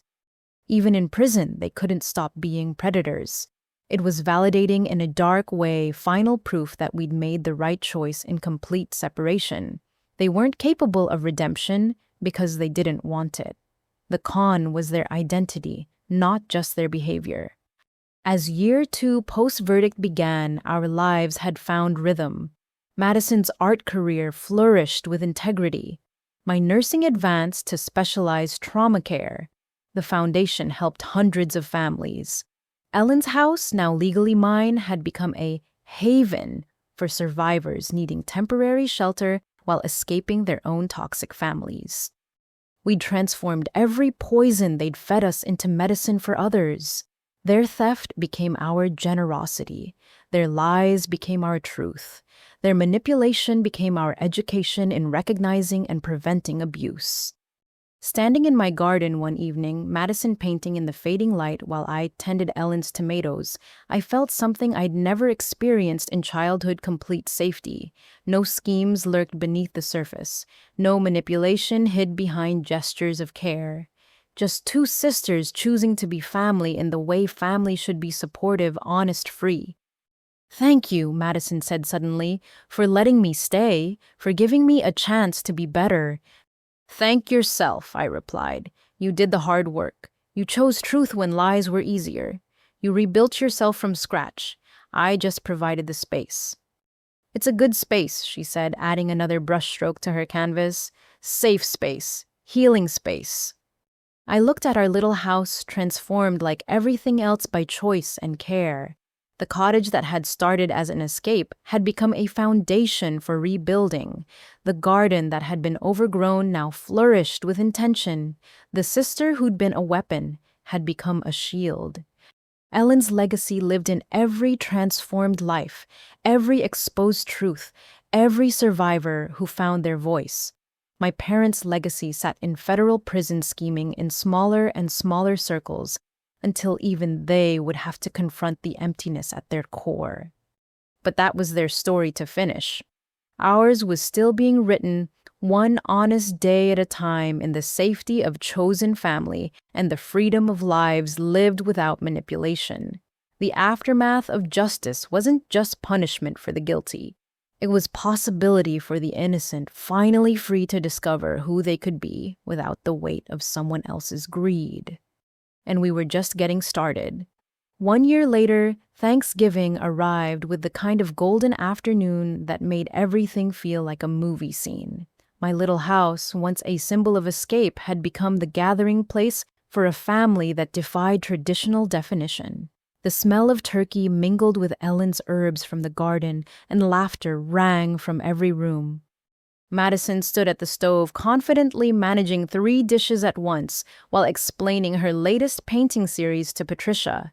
The woman who couldn't boil water 2 years ago now orchestrated holiday meals with the same intensity she brought to her art. Her latest exhibition, Breaking the Golden Cage, had sold out opening night with proceeds split between her own savings and the foundation. "Temperature's critical," she told Patricia, checking the thermometer. "Just like documenting evidence. Precision matters." Patricia laughed, wineglass in hand. Only this family turns cooking into a metaphor for fraud investigation. The dining table, that reformed monument to transformation, stretched its leaves to accommodate our crowd. Sarah from work arrived with her family arms full of desserts. Carmen, my law school friend, who'd become the foundation's legal director, brought her new girlfriend. Uncle Michael flew in from Chicago with his wife. Their marriage not just survived, but strengthened through the trials. But it was the unexpected guests who made this Thanksgiving extraordinary. Mrs. Henderson arrived early, her arms full of the cookies that had sustained us through the trial. Behind her came David, the tech worker Madison had helped escape his family's exploitation. Then more foster children our parents had defrauded, now adults building their own lives. Relatives who'd been cut off for questioning the family narrative. Survivors who'd become supporters. "Your house is magic," David told me as I welcomed another carload. "It keeps expanding to fit everyone who needs to be here." He wasn't wrong. We'd rearranged furniture, borrowed chairs from neighbors, set up tables in the garden. Everyone who'd been isolated by family fraud now gathered in genuine celebration. The house that began as my solitary escape had become a beacon for collective healing. In the kitchen, controlled chaos reigned. Everyone contributed something, whether cooking skills or stories or simple presence. Madison directed traffic with newfound confidence, assigning tasks based on ability and interest rather than obligation. "I need someone on mashed potatoes," she called out. "Who's got steady hands and patience?" "That'd be me," Aunt Patricia volunteered. 20 years of waiting for justice gave me plenty of practice with patience." The gallows humor that had sustained us through dark times now seasoned our celebration like Ellen's herbs flavored our food. We could laugh about it now, the absurdity of parents who'd stolen childhoods and retirements to fund their own greed. Not because it was funny, but because we'd survived it. As the afternoon wore on, people naturally gathered in clusters, sharing updates on their lives. The foundation had helped David not only escape, but rebuild. He'd started his own company, one with transparent finances and ethical practices. My parents still can't understand why I won't bail out my brother anymore, he told Madison. They've moved on to my cousin now, same script, different target. But your cousin knows to call us, Madison reminded him. The cycle stops with awareness. That was the ripple effect Ellen had envisioned. Each person we helped became a beacon for others. The Foundation's hotline fielded calls daily, spreading Ellen's documentation methods and escape strategies to families nationwide. In the living room, Carmen held court with legal updates. Several states were considering legislation specifically addressing family financial fraud, using our case as a template. What had been dismissed as family business was becoming recognized as serious crime. The Ellen Williams Act is gaining sponsors, she announced. It would create federal protections for adults facing financial exploitation by family members. Your grandmother is literally rewriting law from beyond the grave. I thought of Ellen, how proud she'd be to see her meticulous documentation becoming the foundation for systemic change. She'd transformed personal pain into public protection, ensuring future victims wouldn't face the isolation we'd endured. As dinner time approached, we gathered everyone to the extended table. 43 people who'd been victims now sat as family chosen and cherished. The empty chairs our parents had created through their greed were filled with genuine connection. Before we eat, I said, standing at the head of the table, I want to share something Ellen wrote. We found it last week in her papers dated just before she died. I unfolded the letter, Ellen's shaky handwriting still commanding attention. My dear ones, if you're reading this, it means justice has prevailed and you're gathering as the family I always envisioned. Not bound by blood, but by truth. Not obligated by guilt, but connected by choice. Every document I collected, every secret I kept, every year I waited, all of it was for this moment. When survivors become supporters, when victims become victors, when the family destroyed by greed rebuilds itself through generosity. I may not be at your table, but I'm in every choice you make to help another escape. I'm in every boundary you set against manipulation. I'm in every truth you tell that breaks the silence enabling abuse. You were never the problem. You were never worthless. You were never alone even when isolation was weaponized against you. You were always worthy of real love, honest support, and the freedom to build lives of your own choosing. Thank you for letting me be part of your story. Thank you for completing what I started. Thank you for becoming the family we all deserved from the beginning. With all my love and none of my DNA, Ellen. There wasn't a dry eye at the table. Madison reached for my hand, squeezing tight. Around us, our chosen family wiped tears and smiled through the emotion.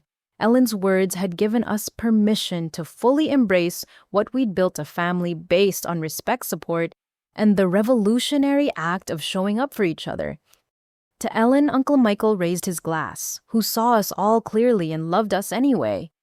To Ellen, 43 voices chorused, glasses raising to honor the woman who'd refused to let crime hide behind family bonds. The meal that followed was everything Thanksgiving should be. Stories flowed with wine, laughter punctuated every course, and connections deepened over shared understanding. No one performed happiness for appearances. No guilt trip seasoned the conversation. No manipulation lurked beneath courtesy. Madison had outdone herself with the food, each dish a small victory over learned helplessness. The woman who'd been kept dependent now nurtured others through skill and care. As compliments poured in, she glowed with genuine pride. Hans, I want to make an announcement, she said as dessert appeared. I've been accepted to culinary school, part-time while I continue my art. I figure if I'm going to heal through creating, I might as well master all the mediums. The celebration that followed felt like completing another circle. Our parents had tried to keep Madison helpless, but she'd become someone who fed others in every sense. Her art nourished souls while her cooking nourished bodies, both acts of creation they'd tried to prevent. As evening settled in, people shared what they were grateful for. The stories range from small victories, first apartments, new jobs, healthy relationships, to large transformations escaping abuse, finding purpose, building families. Each gratitude was a grave marker for the lives our parents had tried to bury. I'm grateful for prison architecture, Patricia said with dark humor. Those federal walls are rated for decades. We're safe for at least 20 more years. I'm grateful for the IRS, another survivor added. They don't care about family bonds when it comes to fraud, equal opportunity prosecution. But between the jokes came deeper truths. Gratitude for therapists who validated experiences, for lawyers who fought without judgment, for Ellen's example of patient resistance, for each other mirrors reflecting strength when individual vision clouded. I'm grateful for Suzette, Madison said when her turn came, for seeing me as a person worth saving, even when I was a weapon aimed at her heart, for giving me space to fail and grow and become myself, for being the sister our parents never let us be. I couldn't speak past the lump in my throat, but Madison understood. We'd traveled so far from that courtroom confrontation where she'd first shown me the recordings. From weapon and target to sisters and friends, a transformation our parents never imagined possible. The evening wound down slowly, people reluctant to leave the warmth of real family gathering. As goodbyes stretched and promises to meet soon were exchanged, I found myself in the garden with Mrs. Henderson. Your grandmother would be so proud, she said, admiring the thriving plants. She told me once that gardens were proof of hope. You plant knowing you might not see the harvest, but believing someone will benefit. She planted us all, I said, thinking of Ellen's decades of patience. We're just now blooming. Mrs. Henderson smiled, her eyes twinkling. And what a garden it is! 43 varieties of survivor, each unique but connected at the roots. As the last guest departed and Madison and I faced the mountain of dishes, I felt the profound satisfaction of authentic celebration. No performance, no obligation, just genuine gratitude for lives rebuilt from rubble. Our parents are probably eating prison food right now, Madison noted as we washed dishes side by side, alone because they've alienated everyone. They're probably running schemes on fellow inmates, I corrected. Leopards don't change spots, just hunting grounds. But their reality felt distant, irrelevant to the life we'd built. They existed now only as cautionary tales and court documents their power to harm, neutralized by distance and concrete walls. We'd moved beyond needing their acknowledgement or apology. Our healing happened despite them, not because of them. Later, as Madison sketched in her room and I updated foundation files, I reflected on the journey from that first confrontation to this moment. Every step had been necessary: the discovery of fraud, Ellen's intervention, the trial, the verdict, the aftermath, and now the rebuilding. We'd learned that family isn't about blood or obligation. It's about showing up consistently with respect and support. It's about celebrating successes without ownership and weathering failures without abandonment. It's about truth told with kindness and boundaries held with love. Our parents had taught us these lessons in reverse, showing us exactly what family shouldn't be. But from their negative example, we developed our positive blueprint. Where they hoarded, we shared. Where they manipulated, we communicated. Where they isolated, we connected. The doorbell rang, unusual for the late hour. Madison looked up from her sketchbook with concern, but I felt no fear. Our home was protected by more than locks now. It was shielded by community and evidence and the law itself. I opened the door to find a young woman, maybe 19, with a familiar look of desperate hope mixed with fear. "Are you Suzette Williams?" she asked. "From the fraud case, I think I need help." Madison appeared beside me, recognizing the signs we'd once worn ourselves. "Come in," she said gently. "You're safe here. Whatever's happening, you don't have to face it alone."